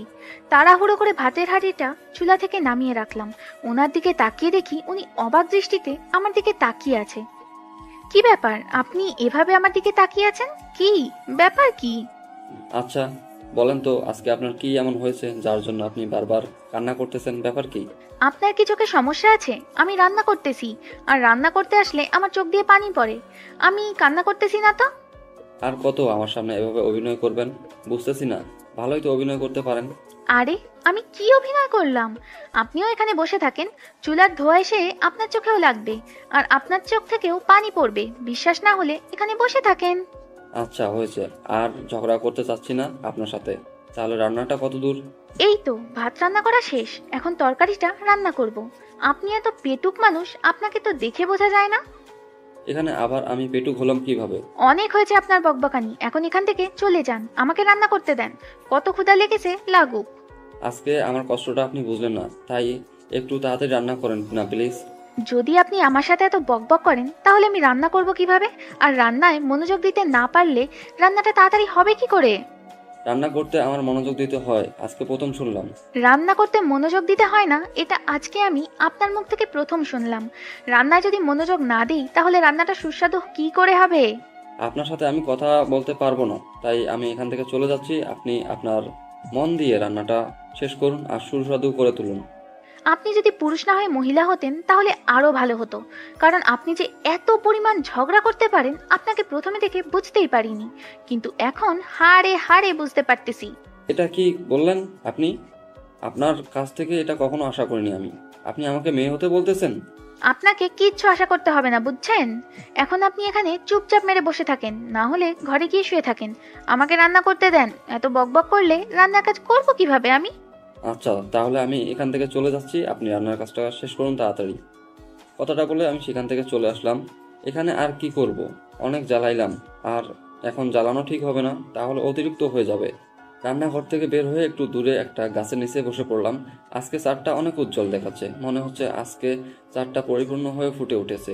গাছের নিচে বসে চাঁদের দিকে তাকিয়ে আসি, অন্যরকম একটা অনুভূতি নিয়ে আসতেছে মনের ভিতর। আজকে বাসার কথা খুব মনে পড়তেছে। যদি তারা আমাকে ভুল না বুঝতো, তাহলে হয়তো এই পরিস্থিতির শিকার হতে হতো না আমাকে। আজকে আমার এসব কিছুই থাকতো না, যেটা ভাগ্যে ছিল সেটাই হয়েছে। এত কিছু ভেবে লাভ কি? এক দৃষ্টিতে চাঁদের দিকে তাকিয়েই রইলাম। আজকে চাঁদের সাথে কথা বলবো। প্রথমে তো ভেবেছিলাম লোকটা অনেক গম্ভীর স্বভাবের, এখন দেখতেছি না, লোকটা অনেকটা ফুরফুরা মাইন্ডের, অনেক মজা করতে পারে, আর কারোর যদি মন খারাপ থাকে তার মন ভালোও করতে পারে। লোকটার সাথে দেখা হওয়ার পর থেকে আমার জীবনটা কেমন জানি পরিবর্তন হতে চলেছে, কিন্তু আমার তো পরিবর্তন হওয়া যাবে না। যদি পরিবর্তন হই তাহলে খাবো কিভাবে, পড়বো কিভাবে, চলবো কিভাবে? লোকটার সাথে গতকাল ছিলাম, আজকে সারা দিন ছিল, তাই কোথাও যাওয়া হয়নি, কিন্তু আজকে রাতে দেখি একটা কাস্টমার সন্ধানে বেরোতে হবে, না হলে কয়েকদিন পর তো হাতের টাকা শেষ হয়ে যাবে। রান্নার কাজ দ্রুত শেষ করলাম, শেষ করে ঘরে নিয়ে আসলাম খাবারগুলো। এসে দেখি লোকটা ঘরে নেই, গেল কোথায় তাহলে? আশেপাশে তাকিয়ে দেখলাম কোথাও দেখা যাচ্ছে না। আমার সাথে রাগ করে আবার কোথাও চলে গেল না তো? এটা কিভাবে সম্ভব? আমি তো তার সাথে শুধু মজা করতেছিলাম, লোকটা কি সিরিয়াসলি নিয়ে নিল আমার কথাগুলো? না, এটা হতে পারে না। এত রাতে কোথায় যাবে উনি? ঘর থেকে বেরিয়ে একটু উকি দিয়ে দেখলাম লোকটা একটা গাছের নিচে বসে আছে। কি ব্যাপার, হঠাৎ করে উনি এত রাতে বাইরে একা একা কি করতেছে? আমি ধীরে ধীরে লোকটার কাছে গিয়ে দাঁড়িয়ে পড়লাম, কিছু বললাম না, নিঃশব্দে পিছনে দাঁড়িয়ে রইলাম। দেখি লোকটা কি দেখতেছে। লক্ষ্য করে দেখলাম লোকটা চাঁদের দিকে এক দৃষ্টিতে তাকিয়ে আছে। বুঝলাম না, চাঁদের দিকে এক দৃষ্টিতে তাকিয়ে থাকার কি আছে? আজকে নতুন করে চাঁদের রূপ বেরিয়েছে নাকি? এইখানে এইভাবে একা একা বসে আছেন কিসের জন্য শুনি? আজকে চাঁদটাকে দেখতে ভীষণ সুন্দর লাগতেছে, তাই চাঁদটাকে দেখতেছি। অনেক চাঁদ দেখেছেন, এখন চলেন, খাবার রেডি, এখন গিয়ে খাবারগুলো খেয়ে নেন। এত তাড়াতাড়ি হয়ে গেল? আমি তো ভেবেছিলাম আরো মনে হয় অনেক সময় লাগবে, কিন্তু আপনি এত তাড়াতাড়ি কিভাবে করলেন? মেজাজ গরম করাবেন না, এখন চলেন না। আপনার এত রাগ? আমি তো প্রথমে ভেবেছিলাম আপনি ভীতু একটা মহিলা, কিন্তু এখন টের পাচ্ছি আপনি যে কতটা বোধ মেজাজি একটা মহিলা। নিজের মুখ সামলিয়ে কথা বলবেন, বুঝছেন? না হলে কিন্তু হিতে বিপরীত হয়ে যাবে আপনার সাথে। তাই নাকি? কি হবে আমার সাথে? শুনতে চাই আমি একটু। ভালোবাসে না বলেছিলাম, তাহলে আজকে আপনাকে বাইরে থাকতে হবে। আমি গিয়ে রুমের দরজা দিয়ে শুয়ে পড়বো। মিমির সাথে কথা বলবেন না? আজকে কথা বলতে ইচ্ছা করতেছে না, এখন চলেন, এখানে আর থাকতে ইচ্ছা করতেছে না। গিয়ে খাবারগুলো খেয়ে নেন, গরম গরম, ঠান্ডা হয়ে গেলে ভালো লাগবে না। আর কিছুক্ষণ এখানে বসে থাকি, ভালো লাগতেছে। আপনিও বসেন, দেখবেন যে আপনারও ভালো লাগবে। ভালো লাগার গোষ্ঠী কিলাই, আমাকে বাইরে যেতে হবে, বুঝছেন? আমার হাতে টাকা নেই, আর এভাবে বসে খাইলে 2 দিন পর আমার হাত শূন্য হয়ে যাবে, তখন খাবো কিভাবে? আপনাকে কি বলছি আর আপনি এসব কি বলতেছেন? বলছি না কালকে একসাথে কাজ করতে যাব, আপনাকে আর এইসব কাজ করতে হবে না। এত সহজে তো আর এই কাজ ছেড়ে দেওয়া যায় না, তাই না? আমাকে কাজ চালিয়ে যেতেই হবে। আমি যেহেতু বলেছি আপনাকে ভালো করে ছাড়বো, তো আপনাকে আমি কোথাও যেতে দিচ্ছি না। আপনার সাথে এখানে অযথা তর্ক করতে চাচ্ছি না, চলেন খাবারগুলো খেয়ে নিবেন। এখানে বসে পড়েন এত রাগ না দেখিয়ে, দেখবেন যে এই শীতল বাতাসে আপনার প্রাণটা ঠান্ডা হয়ে যাবে। একটু আগে না বললেন আপনার খুব খিদা লেগেছে, আর এখন বলতেছেন শীতল বাতাসে প্রাণ ঠান্ডা হয়ে যাবে? মজা করতেছেন আমার সাথে? ভালো লাগবে আপনার এই শীতল বাতাস খেয়ে, দেখেন মন ঠান্ডা হয় কিনা। আচ্ছা, তাহলে আজকে আপনি বাইরে থাকেন, আমি গেলাম। কথাটা বলে আমি রুমের দিকে আসতে লাগলাম। হঠাৎ করে দেখলাম যখনই চিল্লাচ্ছে, ব্যাপার কি? আমি পিছনে তাকিয়ে অবাক হয়ে গেলাম। এটা কি করে সম্ভব? এত বড় একটা মানুষ এই কাজ কেমনে? আমি ওনার কাছে এগিয়ে যেতেই যেটা ঘটনা ঘটলো, একটা অবাস্তব ঘটনা। ছোট বাচ্চাদের মতো ন্যাকামি তো ভালোই করতে পারেন, তাই না? দেখেন গাছটাকে একদম ভূতের মতো দেখা যাচ্ছে, যে কেউ ভয় পাবে। তাই বলে ছোট বাচ্চাদের মতো এইভাবে চিল্লাবেন? আমার ভুল হয়ে গেছে, আমাকে মাফ করে দিবেন। তাও আপনি নিজেকে কন্ট্রোলে রাখুন। নিজের মাথায় কি কমন সেন্স বলতে কিছুই নেই? যেভাবে চিল্লাই উঠছেন, আমি ভেবেছিলাম কি না কি হয়ে গেল আপনার সাথে। আমার কলিজায় যে কি একটা আঘাত লেগেছিল সেটা আমি বুঝতে পেরেছি। আচ্ছা চলেন, খাবারগুলো তো ঠান্ডা হয়ে যাচ্ছে, এখন এখানে থেকে কি করব? আমি যখনই কোনো প্রসঙ্গ নিয়ে কথা বলি, আপনি উল্টো প্রসঙ্গ এনে সেখানে ঢুকিয়ে দেন, ব্যাপার কি? আচ্ছা আর কখনো এরকম করবো না, এখন চলেন গিয়ে খাবারগুলো খাওয়া যাক। দেখেন, আমার উপর মন খারাপ করে কোনো লাভ হবে না, বুঝছেন? আমি কারোর মন ভালো করতে পারি না, আমি শুধু মানুষদের সুখ দিতে পারি। কারোর মন ভালো করার দায়িত্ব আমি নিতে চাই না। অনেক রাত হয়ে গিয়েছে, আমি আর কোনো বিষয় নিয়ে কথা বলতে চাচ্ছি না। আমার প্রচুর ঘুম পাচ্ছে। এখন খাওয়া দাওয়া শেষ করে আমি ঘুমিয়ে যাব। আপনার যেখানে খুশি সেখানে চলে যান। তারপর লোকটা রুমের ভিতরে চলে আসলো। আমি লোকটার পিছনে পিছনে চলে আসলাম, কিন্তু কোনো কথা বললাম না লোকটার সাথে। আমি রুমে এসে দেখি লোকটা নিজে থেকে খাবার নিয়ে নিচ্ছে আর খাচ্ছে। আমিও কোনো কিছু না বলে খাবারগুলো নিয়ে খেতে লাগলাম। দেখলাম যে লোকটা খাওয়া দাওয়া শেষ করে শুয়ে পড়ল। আমি একটু কথা বলার চেষ্টা করলাম, কিন্তু লোকটা কোনো পাত্তা না দিয়ে শুয়ে পড়ল। কিছুক্ষণ পর দেখলাম লোকটা ঘুমিয়ে পড়েছে, তাই আমিও আর দেরি না করে শুয়ে পড়লাম। আজকে কোথাও যাব না, মানসিকতা একদম ভালো নেই। এমনিতেই মিমির সাথে ঝগড়া হলো, এখন আবার ওই লোকটার সাথে। আজকের কথাগুলো ভাবতে ভাবতে আমিও ঘুমের দেশে পাড়ি দিলাম। পরদিন সকালে যখন আমার ঘুম ভেঙে গেল, আমি চারিদিকে তাকিয়ে অবাক হয়ে গেলাম। লোকটাকে কোথাও দেখা যাচ্ছে না, তাই বাইরে আসলাম। বাইরে এসে দেখি লোকটাকে বাইরেও কোথাও দেখা যাচ্ছে না। কি ব্যাপার? আমি আবার রুমে আসলাম। রুমে এসে দেখি লোকটার যত জামা কাপড় ছিল সব কিছু উধাও। তার মানে লোকটা আমাদেরকে না জানিয়ে চলে গেল এখান থেকে। বিছানার উপর দেখলাম একটা কাগজ দেখা যাচ্ছে। কাগজটা হাতে নিয়ে দেখলাম উনি কিছু একটা লিখে রেখেছে। আপনাদেরকে অনেক জ্বালাতন করছি এই 2 দিনের ভিতরে, জানি অনেকটা বিরক্ত হচ্ছেন আমার উপর। দিনের পর দিন আরো কিছুদিন থাকলে হয়তো আরো বিরক্ত হয়ে যাবেন। আপনাদের যে ক্ষতিগুলো করছি তার প্রতিদান তো আমি দিতে পারলাম না, কারণ আমার কাছে কোনো টাকা নেই। আর আমি এই ব্যস্ত শহরে থাকতে পারবো না। আমি এই 2 দিনে অনেক ভেবেছি যে এখানে থাকবো, কিন্তু আমার মন কোনো মতেই মানতেছে না, কারণ আমি এখানে থাকতে পারবো না এই ব্যস্ত শহরে, ব্যস্ত মানুষের ভিড়ে। আমি একটা গ্রামের সহজ সরল ছেলে, আমাকে এই শহরে মানায় না। আপনাদের কাছে অনেক ভুল ত্রুটি করেছি, ক্ষমা করে দিবেন আমাকে। আর বলে যাচ্ছি না, কিছু মনে করিয়েন না। যদি আবার কখনো ফিরে আসি এই শহরে, অবশ্যই এই জায়গাটাতে আসবো, কারণ এই জায়গাটাতে অনেক কিছু রয়ে গেল আমার। আপনাকে ভালো করতে চেয়েছিলাম, কিন্তু পারলাম না, তার আগেই চলে যেতে হচ্ছে আমাকে। মাফ করে দিবেন। আর একটা কথা বলবো, পারলে ভালো হয়ে যান। এই জীবনটা কখনো জীবন না, তাই। সামান্য একটা কথা বলেছিলাম, তার জন্য অভিমান করে চলে যেতে হবে? এটা আমি মেনে নিতে পারতেছি না। কেন আমি এরকম করতে গেলাম তার সাথে কালকে? আর আমি কি জানতাম যে আমার এই সামান্য কথা তার কাছে অসামান্য হয়ে দাঁড়াবে, যার জন্য এখান থেকে সে ছেড়ে চলে যাবে? তার থেকেও বড় কথা হচ্ছে লোকটার কাছে একটা টাকাও নেই, আমি দেখেছিলাম। আর লোকটা তো এখানে বলে গিয়েছে তার কাছে টাকা নেই। তাহলে শহর ছেড়ে বাড়ি যাবে কিভাবে লোকটা? কেন যে এরকম করতে গেলাম লোকটার সাথে, খুব খারাপ লাগতেছে। এই 2 দিন লোকটার সাথে কতই না কথা বলেছি, কত আড্ডা দিয়েছি, কত খুনসুটি করেছি, কতই না রাগারাগি করেছি। আর সেই লোকটা চলে গেল, তাও আবার না বলে। খুব খারাপ লাগতেছে, ভিতরটা ফেটে যাচ্ছে। লোকটা যতই যাই হোক অনেক ভালো ছিল, আমাকে অনেক কিছু শিখিয়ে দিয়ে গিয়েছে। তার জন্য দোয়া করব লোকটা যেন ভালো থাকতে পারে সারা জীবন। কিন্তু নিজের মনটাকে যে মানাতে পারতেছি না, কলিজাটা ফেটে যাচ্ছে। কেন এরকম করতে গেলাম কালকে রাতে? এরকম একটা আচরণ করা ঠিক হয়নি। তার সাথে খারাপ আচরণ না করলেও পারতাম। লোকটা তো এমনিতেই একটু ভয় পায়। কিরে, এভাবে কান্না করছিস কিসের জন্য?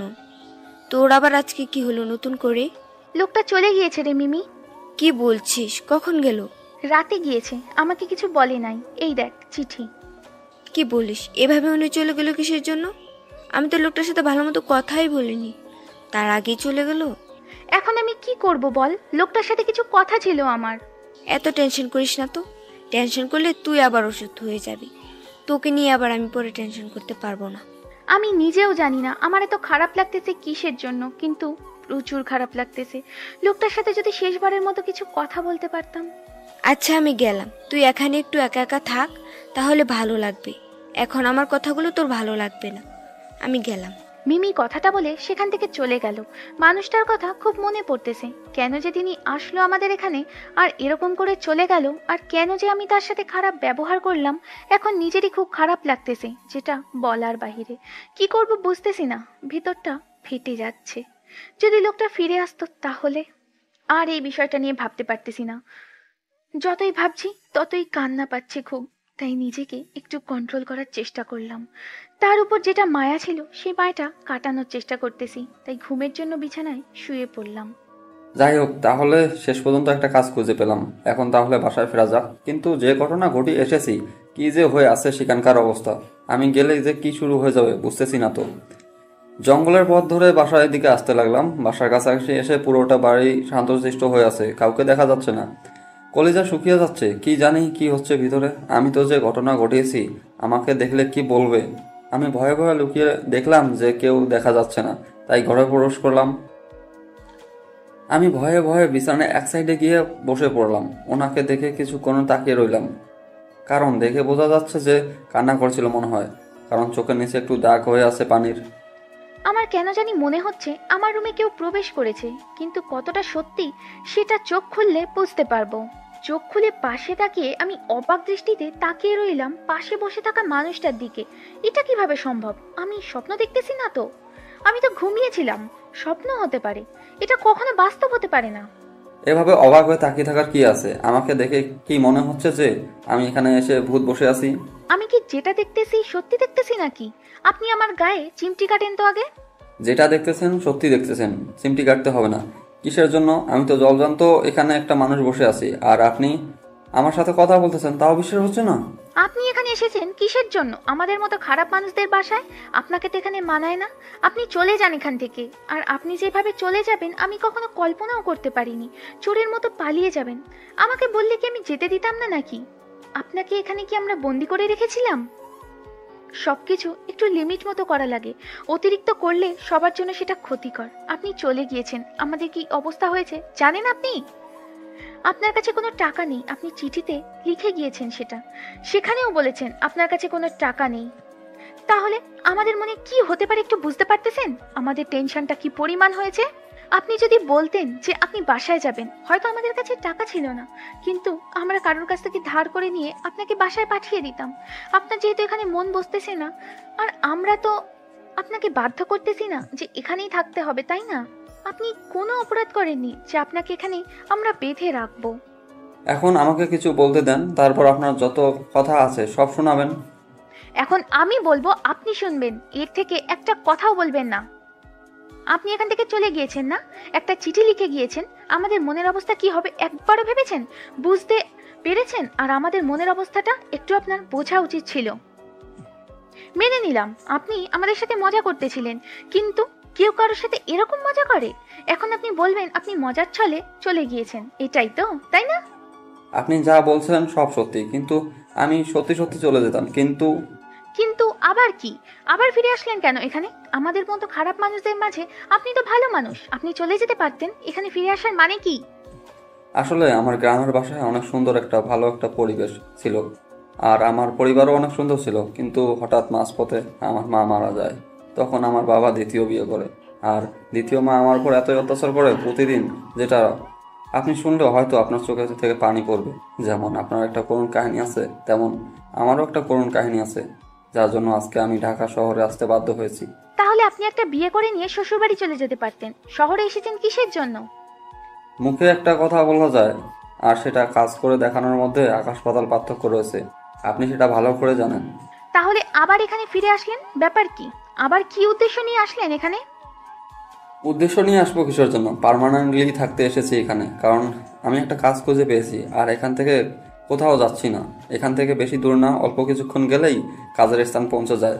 তাই একদম ঠিক করে নিয়েছি আর কোথাও যাব না। যতই কষ্ট হোক এখানেই থাকবো। দেখেন একটা কথা বলি, আমরা খারাপ মানুষ। আমাদের এখানে থাকার আগে বেশ কিছুবার ভেবে দেখেন, আপনি অন্য কোথাও থাকতে পারবেন। আমাদের এখানে থাকার থেকে না থাকাই ভালো আমার মনে হয়। এখন এত কথা বলতে পারবো না, প্রচুর ক্লান্ত লাগতেছে। আপনি একটু সরে পড়েন, আমি শুভ। আমার প্রশ্নগুলোর উত্তর দিবেন, তারপর কত ক্লান্ত লেগেছে সেটা আপনার ব্যাপার, কিন্তু আমার প্রশ্নগুলো এখনই উত্তর চাই। সবসময় রাগ দেখালে কি ভালো লাগে? বলতেছি না, ঘুম পাচ্ছে খুব। আমি এখন ঘুমাবো, আপনি আপনার কাজগুলো শেষ করে নেন। অনেক শুয়েছিলেন, এখন যান। আজব কথাবার্তা বলতেছেন তো। আমি কি বলতেছি আর উনি কি বলতেছেন? রাগ তোলাবেন না কিন্তু আমার। অনেক তো কান্না করেছেন, এখন খুশিতে গিয়ে রান্না করে আনেন রাত্রের জন্য। কে বলেছে আমি কান্না করছি? আপনি নিজের মুখটা বন্ধ রেখে শুয়ে থাকেন, ফালতু লোক কোথাকার। আমি ফালতু লোক সেটা আপনাকে বলতে হবে না। আপনি যান আর নিজের কাজগুলো করে আসেন গিয়ে। ওনাকে রাগ দেখাচ্ছি ঠিকই উপরে উপরে, কিন্তু ভেতরে অনেকটা ভালো লাগতেছে উনি ফিরে এসেছে তার জন্য। এখন মনের মধ্যে অনেক শান্তি কাজ করতেছে, কারণ লোকটা হঠাৎ করে চলে গিয়েছিল না বলে। তাই এত পরিমাণ কষ্ট হবে আমি কখনো ভাবতে পারি না একটা অচেনা লোকের জন্য। যাই হোক, লোকটাকে দেখলাম উনি শুয়ে পড়লো, মনে হচ্ছে অনেক ক্লান্ত হয়েছে। তাই আমি রান্নাঘরে চলে আসলাম। ওনার জন্য কিছু নাস্তা রেডি করতে হবে, সারাদিন কাজ খুঁজতেছিল, তার জন্য কোনো কিছু খাইতে পারিনি, আর তার কাছে তো টাকা নেই, খাবে কি করে? কিরে, তোর নাকি মাথা ব্যথা করতেছে? মন খারাপ এখনো? আবার রান্নাঘরে ব্যাপার কি? আমি রান্না করতেছি, তুই শুয়ে থাক। যার জন্য মন খারাপ ছিল সে তো এখন এখানে চলে এসেছে, তাই মনটা ভালো হয়ে গিয়েছে, আর তার জন্য ভালো কিছু রান্না করবো আজকে। তুই গিয়ে শাহিনের সাথে কথা বল। শাহিনের সাথে পরে কথা বলবো, আগে মানুষটার সাথে কথা বলে আসি। আজকে 3 দিন হয়ে যায়, তার সাথে ভালো মতো কথা বলতে বলতে পারিনি। নাকি তোর আবার হিংসা হবে যদি আমি যাই আর কিছু করি তার সাথে? যা ইচ্ছা করতে পারিস, আমার এটা নিয়ে কোনো সন্দেহ নেই, কারণ মানুষটা এত ভালো তোকে কাছে যেতেই দেবে না। আচ্ছা, তোর মুখে তো তার অনেক প্রশংসা শুনেছি, আর এখন শুনতেছি। এখন আমি যাই, দেখি। আচ্ছা, কথা বল, কিন্তু শান্তশিষ্টভাবে কথা বলিস, লোকটা অনেক ভদ্র, এই কথাটা মাথায় রাখিস। আমাকে নিয়ে কোনো টেনশন করতে হবে না তোকে, তুই তোর কাজ কর, আমি আমার কাজ করতেছি গিয়ে। কথাটা বলে মিমি আমার এখান থেকে চলে গেল আমাদের রুমে, আর আমি এদিকে রান্নায় মনোযোগ দিলাম, কারণ আজকে ভালো কিছু রান্না করতে হবে। মানুষটা এখানে এসেছে থেকে ভালো কিছু খাইতে পারে না, আজকে মন ভালো আর হাতে টাকাও আছে, তাই কোনো টেনশন হচ্ছে না। ভালো কিছু বাজার করে নিয়ে আসা হয়েছে শাহিনের জন্য। এখন যেহেতু মানুষটাও এসেছে, তাহলে একসাথে দুইটাই হয়ে যাবে, মনটাও ভালো থাকবে আর রান্নাটাও সেই মজাদার হবে আজকে। কি ব্যাপার, আপনাকে তো আজকে দেখতে পেলাম না, কোথায় গিয়েছিলেন? আমি শুয়েছিলাম, হঠাৎ করে দেখলাম একটা মেয়ে আমাদের রুমে চলে আসলো। আমি সেই দিকে খেয়াল না করে শুয়েছিলাম, কিন্তু হঠাৎ করে মেয়েটা যখন কথা বললো তখন বুঝতে পারলাম মেয়েটা আর কেউ না, মিমি। তাই উঠে পড়লাম বিছানার উপরে। কাজ খোঁজার জন্য বাইরে গিয়েছিলাম সকালে, কিন্তু একটা অঘটন ঘটিয়েছিলাম, যার জন্য আমি একান্তভাবে সরি। আমি জানি আপনারা অনেক কষ্ট পেয়েছেন আমার এই ব্যবহারের জন্য। সেটা না হয় বুঝলাম, কাজ করতে গিয়েছিলেন, কিন্তু আমাদের অত্যন্ত একটু জানিয়ে যেতেন, তাহলে তো আমরা আর এত টেনশন করতাম না। আমারটা বাদ দেন, আপুর কি অবস্থা হয়েছিল, সারাদিন বিছানা থেকেই ওঠেনি, মাত্র উঠে এখন রান্নাঘরে চলে গেল আপনাকে দেখার পর। তার জন্য আমি আবারও আপনাদের কাছ থেকে ক্ষমা চাচ্ছি, আমাকে ক্ষমা করে দিবেন। আমি আর কখনো এরকম করব না। আর সব থেকে বড় কথা হচ্ছে যে আমি আপনাদেরকে ছেড়ে আর কখনো যাচ্ছি না, কারণ এইখানে একটা কাজের সন্ধান পেয়েছি, এখানে কাজ করব আর এখানে থাকবো। এটা তো অনেক খুশির একটা কথা। তার থেকে বড় কথা হচ্ছে যে আপনাকে তো রুমের বাইরে দেখাই যায় না, সারাদিন রুমের ভিতরে কি করেন? আমাদের সাথে আসবেন, বসবেন, আড্ডা দিবেন। সেটা তো বুঝতে পারলাম, কিন্তু আপনার যে হবু স্বামী এসেছে তাকে তো আপনাকে সময় দিতে হবে। সে আমাকে যদি আপনার পাশে দেখতে পায় তাহলে তো তার জ্বালাতন শুরু হয়ে যাবে, আমি বুঝি, তাই না? তার জন্য আপনার কাছে এখন যাচ্ছি না, যখন আপনার হবু স্বামী চলে যাবে তখন না হয় বসে আড্ডা দেওয়া যাবে আপনার সাথে। আচ্ছা, তাহলে আমি এখন গিয়ে আপুকে রান্নার কাজে সাহায্য করি, আপনার সাথে পরে না হয় আড্ডা হবে খাওয়ার পর। আজকে জমিয়ে আড্ডা দিব সবাই মিলে। আচ্ছা, তাহলে আপনি গিয়ে আপনার আপুকে রান্নার কাজে সাহায্য করেন, আমার কিছু কাজ আছে, আমি কাজগুলো সেরে নিচ্ছি তাহলে। তারপর মেয়েটা রুম থেকে বেরিয়ে গেল।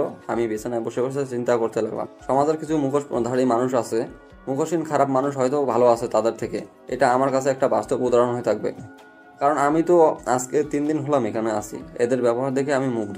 এরা যতই খারাপ হোক না কেন, এটা অতিথিকে কখনোই অসম্মান করে না। সমাজের এমন লোক আছে যে সবাইকে দেখাবে ভালো, কিন্তু তার ভিতরে খোঁজ খবর নিয়ে দেখেন জঘন্যতম খারাপ সে।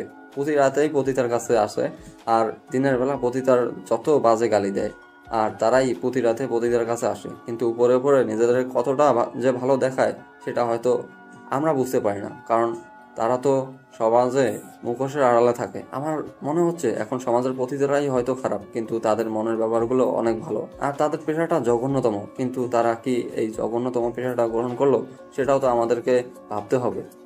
আমরা যদি সকল শ্রেণীর মানুষদের কাজের সুযোগ করে দেই তাহলে কখনো একটা মেয়ে পেটের জন্য পতিতা হয়ে যাবে না। কি ব্যাপার, এত তাড়াতাড়ি তোকে রুম থেকে বের করে দিল? কি বলেছিস তাকে, নাকি খারাপ কিছু কথা বলেছিস? তোর মাথায় সবসময় কি ঘোরে শুনি? আমি একটা ভালো লোকের সাথে কথা বলে আসলাম, ভালো কথা বলবি তা না বলে উল্টোপাল্টা কথা বলতেছিস। আচ্ছা, অনেক হয়েছে, শাহিনকে গিয়ে বল রেডি হতে, কারণ আমার রান্না প্রায় শেষ। আমি সবকিছু এখানে রাখবো না, একটু গাছের নিচে নিয়ে যাব, আজকে পিকনিক করব, রাতের পিকনিক। আজকে আবার নতুন করে তোর মনে এত পিরিত উঠলো কিসের জন্য? বুঝি, আমি তো সবকিছুই বুঝি। যা বুঝিস ভালোই বুঝিস, এখন তোকে যেটা করতে বলতেছি সেটাই কর, বেশি কথা বলবি না। এখন থেকে তো তোর শক্তি দ্বিগুণ হয়ে গেল। এখন আমাকে ঝাড়ি মারবি, ঝাঁটাপিটা করবি, আরো কত কি করবি, আর কত কি যে দেখতে হবে আমাকে। আবার কি শুরু করলি তুই? বলছি না এখান থেকে চলে যা, বেশি ভালো হবে না বলে দিলাম এখন। আরে এত খেপে যাচ্ছিস কিসের জন্য? একটু কথা বলতেছি, কথা বলতে দে।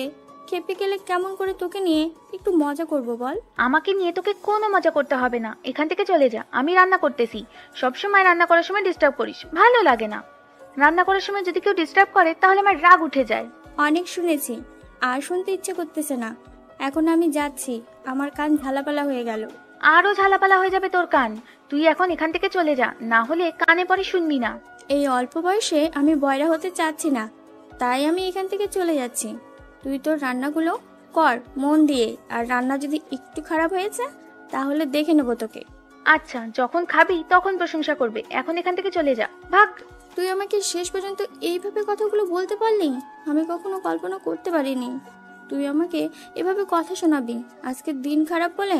কথাটা বলে মিমি সেখান থেকে হন হন করে চলে গেল। আমি হাসতে হাসতে শেষ মিমির কাণ্ড দেখে। মিমি পিছনে ঘুরে আমাকে দেখে ভেঙচি কাটলো মুখ দিয়ে, কেটে আবার চলে গেল। রুমে গিয়ে রুমের দরজা দিয়ে দিল। এখন কি করে পরে দেখা যাবে। আমি রান্নার কাজটা দ্রুত শেষ করে নিলাম, কারণ রাত হয়ে যাচ্ছে অনেক, আর আমার তো একটা পেটুক মানুষ আছে, একটু রাত হলেই তো আবার এখানে এসে ঘ্যান ঘ্যান শুরু করে দিবে। রান্না কত দূর, কি কত দূর। তাড়াতাড়ি রান্নাটা শেষ করে কাউকে ডাকলাম না, সবকিছু রেডি করে নিলাম। একটা গাছের নিচে অনেক সুন্দর করে সাজিয়ে নিলাম খাবারগুলো, তারপর সেগুলো ভালোভাবে রেখে চলে আসলাম রুমের ভিতরে। রুমে এসে দেখি লোকটা শুয়ে আছে এখনো, কি জানি চিন্তা করতেছে। তাকে কোনো ডিস্টার্ব না করে মিমিকে ডাকলাম। মিমিকে সবকিছু বুঝিয়ে বললাম। মিমি শাহিনকে নিয়ে আসতেছে, তাই আমি আমার রুমে চলে আসলাম। এই যে মিস্টার, অনেক বিশ্রামে আছেন, এখন চলেন, সবকিছু রেডি। এত তাড়াতাড়ি কিভাবে হয়ে গেল রান্না? সেটা নিয়ে আপনাকে ভাবতে হবে না, রান্নার কাজ শেষ করেছি। এখন তাড়াতাড়ি ফ্রেশ হয়ে নেন, সবাই রেডি, আপনার জন্য অপেক্ষা করতেছে। আচ্ছা, তাহলে আপনি গিয়ে অপেক্ষা করুন, আমি ফ্রেশ হয়ে যাচ্ছি। আমি রুমে বসে আছি, আপনি তাড়াতাড়ি ফ্রেশ হয়ে আসেন, একসাথে যাব। তাই আর কোনো কথা বাড়ালাম না, আমি রুম থেকে বেরিয়ে ফ্রেশ হয়ে নিলাম। ফ্রেশ হয়ে রুমে এসে দেখি নীলা খাটের উপর বসে আছে। কই, আমি বাইরে তো কাউকে দেখতে পেলাম না, ওরা কোথায়? এত কথা বলেন কিসের জন্য? বলছি না সবাই রেডি আছে, এখন চলেন, গেলে দেখতে পারবেন। আমি চুপচাপ রেডি হয়ে নিলাম, কোনো কথা বললাম না। দেখলাম যে নীলা রুম থেকে বেরিয়ে একটা গাছের দিকে যাচ্ছে, আমি পিছনে পিছনে যেতে লাগলাম। কোনো কথা বাড়ালাম না, কথা বললেই তো আবার কথা শুনতে হবে। তাই কি হলো, আমাকে কোথায় নিয়ে যাচ্ছেন? সামনে তো শুধু জঙ্গল দেখা যাচ্ছে, আর কিছু দেখা যাচ্ছে না। আপনাকে খুন করার জন্য নিয়ে যাচ্ছি, এখন চুপচাপ আমার সাথে আসেন, আর কোনো কথা বলবেন না। আমার প্রচুর ভয় লাগতেছে, আমি যেতে পারবো না।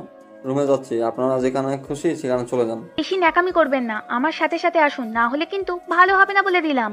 বললাম না আমার ভয় করতেছে, আমি যাইতে পারবো না। আমি রুমে গেলাম, আপনি সেখানে খুশি সেখানে চলে যান। আরে এরকম করতেছেন কেন? সামনে দেখেন আলো দেখা যাচ্ছে, সেখানেই শাহিন আর মিমি আছে, আমরা সেখানেই যাচ্ছি। সামনে শুধু অন্ধকার, অন্য কিছু দেখা যাচ্ছে না। আপনার চোখের সমস্যা আছে, আমি গেলাম। লোকটা আমাকে কথাটা বলে উল্টো হাঁটা শুরু করলো। মেজাজটা কেমন খারাপটা না হয়। সামনে কি সুন্দর আলো দেখা যাচ্ছে, আর বেশি দূর না, আমি তো অল্প কিছু দূরে নিয়ে গিয়েছি। আর উনি রুম থেকে বের হয়েই নাকি আর কোথাও যাবে না। এটা কেমন কথা? রাগ ওঠে না কেমনে? কি ঘাড়তারা মানুষ।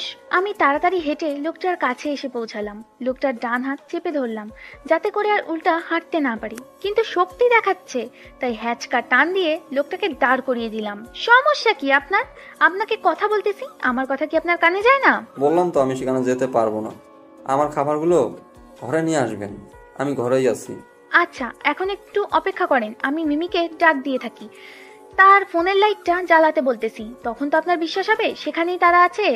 আচ্ছা, এত রাতে বাহিরে খাওয়া দাওয়ার আয়োজন করার কি আছে? আমার ভয় লাগতেছে, আপনাদের ভয় লাগে না? কিসের ভয়? এখানে তো কেউ আসবে না, আর এখানে তো কোনো হিংস্র প্রাণী নেই, তাহলে আমরা কিসের ভয় করব এখানে? আমি আপনার সাথে কোনো যুক্তি তর্কে পারবো না, আমার কোনো কথা শুনতে চাচ্ছি না এখন। আমার খুব ঘুম পাচ্ছে, আমি ঘুমিয়ে যাচ্ছি। আজকের জন্য আমি কিছু খাবো না। আমি এত কষ্ট করে রান্না করলাম আর আপনি শুয়ে পড়বেন, তাই না? একেবারে মেরে হাড্ডি ভেঙে দিব, চলেন আমার সাথে। লোকটাকে আর কোনো কথা বলতে না দিয়ে টানতে টানতে সেখানে নিয়ে যেতে ধরলাম। সামনে যেতেই আমরা মিমিদেরকে দেখতে পেলাম, তাই লোকটাকে ছেড়ে দিলাম, কারণ এখন আর লোকটা ভয় পাবে না। আর এভাবে টেনে নিয়ে যাচ্ছি, মিমি যদি দেখতে পায় আরো কত কি বলবে আমাকে, তাই লোকটাকে ছেড়ে দিলাম। আমরা সেখানে পৌঁছাতেই মিমি যেটা বলা শুরু করে দিল সেটা স্বাভাবিক। কিরে, সে কখন এখানে এসেছি আমরা? এখানে তোদের জন্য কতক্ষণ ধরে অপেক্ষা করতেছি আমরা। আর বলিস না, মহা বিপদে পড়ে গিয়েছিলাম। বাদ দে সেসব কথা, এখন তাড়াতাড়ি সবকিছু রেডি করতো। তারপর মিমি আর আমি খাবারগুলো রেডি করতে লাগলাম। শাহিন আর নীল দুজনে বসে পড়লো। নীল আমার দিকে বারবার তাকাচ্ছে, কিন্তু কিছু বলতে পারতেছে না। জানে যে আমি অনেকটা ক্ষেপে আছি। সবকিছু রেডি করে নিয়ে আমরা দুজন বসে পড়লাম। সবাই একসাথে খাওয়া দাওয়া শুরু করলাম। খাওয়া দাওয়া শেষ করে সবাই আড্ডা দেওয়ার জন্য প্রস্তুতি নিতে লাগলাম।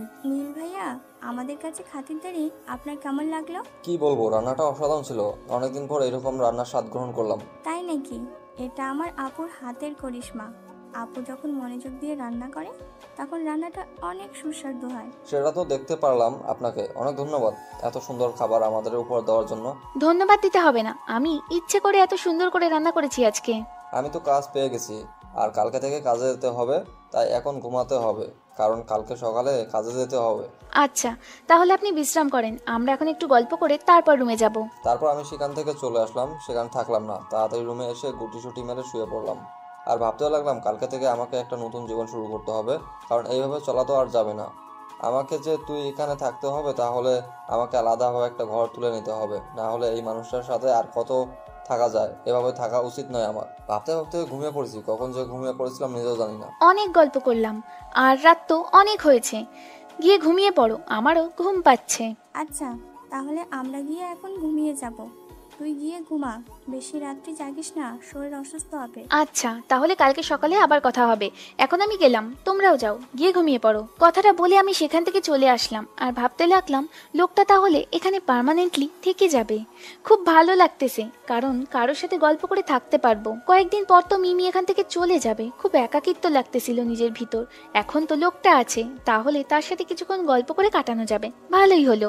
আর কোনো কিছু টেনশন না করে রুমে এসে দেখি লোকটা ঘুমে বিভোর, তাই লোকটার দিকে কিছুক্ষণ তাকিয়ে থেকে আমি নিচে শুয়ে পড়লাম। আজকে যদি আমি পতিতা না হয়ে যদি একটা ভালো মেয়ে হয়ে বেঁচে থাকতে পারতাম, তাহলে লোকটাকে নিয়ে একটু স্বপ্ন দেখতাম, কিন্তু এখন সেটা সম্ভব না, কারণ আমি একটা নষ্ট মেয়ে। একটা ভালো মানুষের জীবন নষ্ট করার কোনো অধিকার নেই আমার। শুয়ে শুয়ে টেনশন করতে লাগলাম, কালকে কোথায় যাব, কি করব না করব। লোকটা বলতেছিল তার নাকি কাজের সন্ধান হয়ে গেছে। আমারও কি কাজ খুঁজে নিয়ে এসেছে নাকি? তার একার খোঁজ খুঁজে নিয়ে এসেছে সেটা তো শুনলাম না। লোকটা তো বলেছিল আমাকে ভালো করবে, তাহলে নিশ্চয়ই আমার কাজ খুঁজে এসেছে, তার মানে আমাকেও সকালে ঘুম থেকে উঠতে হবে। তাই বেশি কিছু টেনশন না করে আমিও ঘুমিয়ে পড়লাম, সকাল সকাল ঘুম থেকে উঠতে হবে। তাই পরদিন সকালে যখন আমার ঘুম ভাঙলো, ঘুম থেকে উঠে দেখি লোকটা এখনো শুয়ে আছে। ব্যাপার কি, ওনার নাকি কাজে যেতে হবে, তাহলে এখনো শুয়ে আছে? এই যে শুনছেন, আপনি নাকি আজকে কাজে যাবেন, তাহলে এখনো শুয়ে আছেন যে? আপনার কি খারাপ লাগতেছে বা অসুস্থ লাগতেছে? শুয়েছিলাম, হঠাৎ করে কে জানে আমাকে ডাকতেছে আর কাজের কথা বলছিল, তাই উঠে বসলাম। উঠে দেখি সকাল হয়ে গেছে আর একটু লেট হয়ে গিয়েছে, তাই তাড়াতাড়ি উঠে বাইরে চলে আসলাম, এসে ফ্রেশ হয়ে নিলাম। এত তাড়াহুড়ো করতে হবে না, এখনো অনেক সময় আছে হাতে। আস্তে আস্তে ধীরে ধীরে কাজগুলো শেষ করেন, তাহলে কোনো কিছু ছেড়ে যাবেন না। এত তাড়াহুড়ো করলে দেখবেন যে কিছু না কিছু একটা ফেলেই গিয়েছেন। আপনি এইভাবে বসে আছেন কিসের জন্য? রেডি হয়ে নেন, কারণ আপনাকে কাজের সন্ধান পেয়ে গেছি আমি। আমার সাথে আপনাকে কাজ করতে হবে, তাই তাড়াতাড়ি রেডি হয়ে যান। বেশি কথা বলতে পারবো না, আর কোনো কথা শুনতে চাই না এখন আমি। তাড়াতাড়ি রেডি হয়ে নেন। লোকটার কথা শুনে আমরা চুপচাপ রেডি হইলাম। আমি ভালো করে জানি লোকটা আমার জন্য কাজ খুঁজে এনেছে, তাই আমি আমার সব কিছু রেডি করে নিয়েছি ঘুম থেকে ওঠার পর। তারপর আমি হালকা পাতলা ফ্রেশ হয়ে নাস্তা এনে রেখেছিলাম, সেগুলো খেয়ে নিলাম। সেগুলো খেয়ে বেরিয়ে পড়লাম। বেরিয়ে যাওয়ার আগে মিমিকে বলে রাখলাম আমি কাজের জন্য বেরিয়ে আসলাম, না হলে মিমি আবার টেনশন করবে আমাদেরকে নিয়ে। তাই আমরা যেখানে থাকি সেখান থেকে 5 মিনিট হাঁটার পর দেখলাম যে একটা বিল্ডিং দেখা যাচ্ছে। সেই বিল্ডিং এর দিকেই লোকটা যাচ্ছে। আমিও তার পিছনে পিছু গিয়ে দেখলাম। গিয়ে দেখি অনেক লোক এসে গিয়েছে, আমরা একটু লেট করে এসেছি। মহাজন লোকটাকেও দেখলাম। কি আমাদেরকে করতে হবে না করতে হবে সবকিছু বুঝিয়ে দিয়ে মহাজন চলে গেলেন। আমরা সবাই মিলে কাজ করতে লাগলাম। আজকে কত দিন পর সাধারণ মানুষের মতো জীবন যাপন করতেছি, ভাবতেই গা শিউরে উঠতেছে। সব সাধারণ মানুষের সাথে আজকে আমি কখনো কল্পনা করতে পারিনি যে এইভাবে সাধারণভাবে জীবনযাপন আবার করতে পারবো, আবার সাধারণ মানুষের সাথে মিশতে পারবো। কেউ আমাকে কলঙ্কও দিবে না পতিতা বলে। কাজ করতে করতে কাজগুলো সবাই মিলে শেষ করলাম। দুপুর গড়িয়ে বিকেল হয়ে আসলো। কাজ শেষে বাসায় চলে আসতে লাগলাম। তখন লোকটা আমার দিকে তাকিয়ে মুচকি মুচকি হাসছে। ব্যাপারটা বুঝলাম না। আপনি আমাকে দেখে এইভাবে হাসতেছেন কিসের জন্য শুনি? আজ আপনাকে ভালো করে দেখলাম, আপনি কাজের প্রতি এতটা মনোযোগী। আপনাকে অনেকগুলো ধন্যবাদ, কারণ আমাকে সাধারণভাবে জীবনযাপন করার জন্য উৎসাহিত করার জন্য, যেখানে আমাকে কেউ কলঙ্ক দেবে না যে আমি একজন পতিতা। মানুষ চেষ্টা করলে সব করতে পারে, বুঝছেন? তাই চেষ্টার উপর কোনো কথা নেই। আচ্ছা, রাস্তায় এভাবে কথা বলা ঠিক না, মানুষজন দেখে কি বলবে। বাসায় চলেন, তারপর আপনাকে দেখতেছি। এতদিন ধরে থাকতেছি তাও হয় না, আজকে আবার নতুন করে কি দেখবেন আমার? বেশি বকবক না করে তাড়াতাড়ি চলেন, জঙ্গলটা পেরোলেই তো আমাদের বাসা, তাহলে এত জোরে জোরে হেঁটে লাভ কি? আপনাকে নিয়ে পারবো না সেটা আমি ভালো করে জানি। একটু আগে বলতেছেন যে জোরে জোরে হাঁটতে হবে, এখন বলতেছেন জোরে হাঁটতে লাভ কি? আপনি এত ঝগড়া করেন কিসের জন্য শুনি? এত ঝগড়াটে মানুষ হয়? আমি কি একা ঝগড়া করি? আপনি ঝগড়া করেন না? আপনি যদি ঝগড়া না করেন তাহলে তো আমি চুপ হয়ে যাই, তাই না? আপনিও তো আমার সাথে ঝগড়া করেন, আমিও ঝগড়া করি। হয়েছে, এবার নিজের মুখটা বন্ধ রাখুন তো, না হলে আর। থেমে গেলেন কিসের জন্য বলেন শুনি? না হলে কি আমাকে কিছু করবেন নাকি এই রাস্তার মাঝে? আপনার সাথে এখন কোনো কথা বলতে চাচ্ছি না, আপনি নিজের মুখটা বন্ধ রাখেন আর আমাকে আমার মতো থাকতে দেন। তারপর আমি চুপ হয়ে গেলাম আর জোরে জোরে হাঁটতে লাগলাম। এত জোরে হাঁটতে লাগলাম যে মেয়েটা আমার সাথে পাচ্ছে না, তাই পিছন থেকে ডাকতেছে, কিন্তু আমি পাত্তা না দিয়ে জোরে জোরে হাঁটতেছি। জঙ্গলটা পেরিয়ে বাসা চলে আসলাম, দেখলাম মেয়েটা দৌড়ে দৌড়ে আমার সাথে আসার চেষ্টা করলো, কিন্তু পারতেছে না।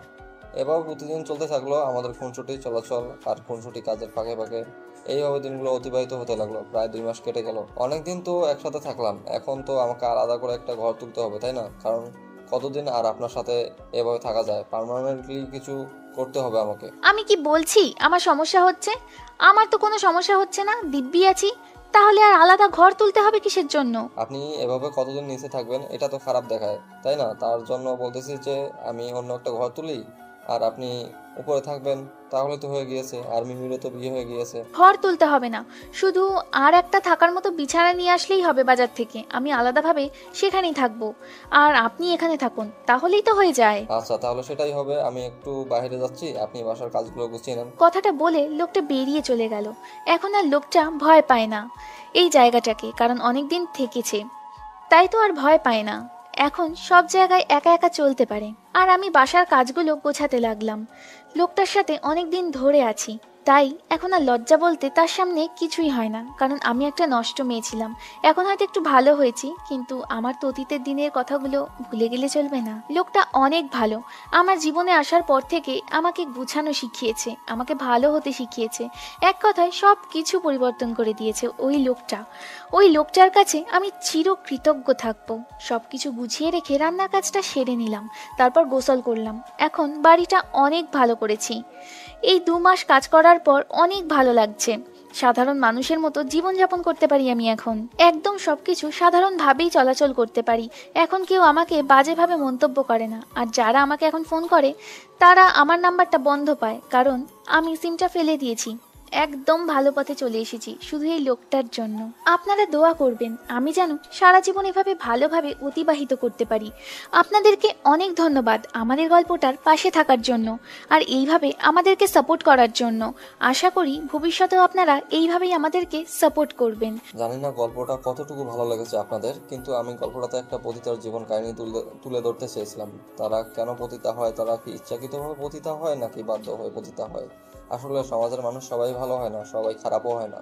যদি সবাই সবার উপর সহমর্মিতা দেখায় তাহলে হয়তো আজকে এই জঘন্য পথ কাউকে বেছে নিতে হতো না। আপনার যতটুকু সামর্থ্য আছে আপনি সেই সামর্থ্য অনুযায়ী অপর একজন মানুষকে সাহায্য করুন, তাহলে হয়তো তার দুঃখ দুর্দশা ঘুচবে। গল্পটা কেমন হয়েছে অবশ্যই জানাবেন।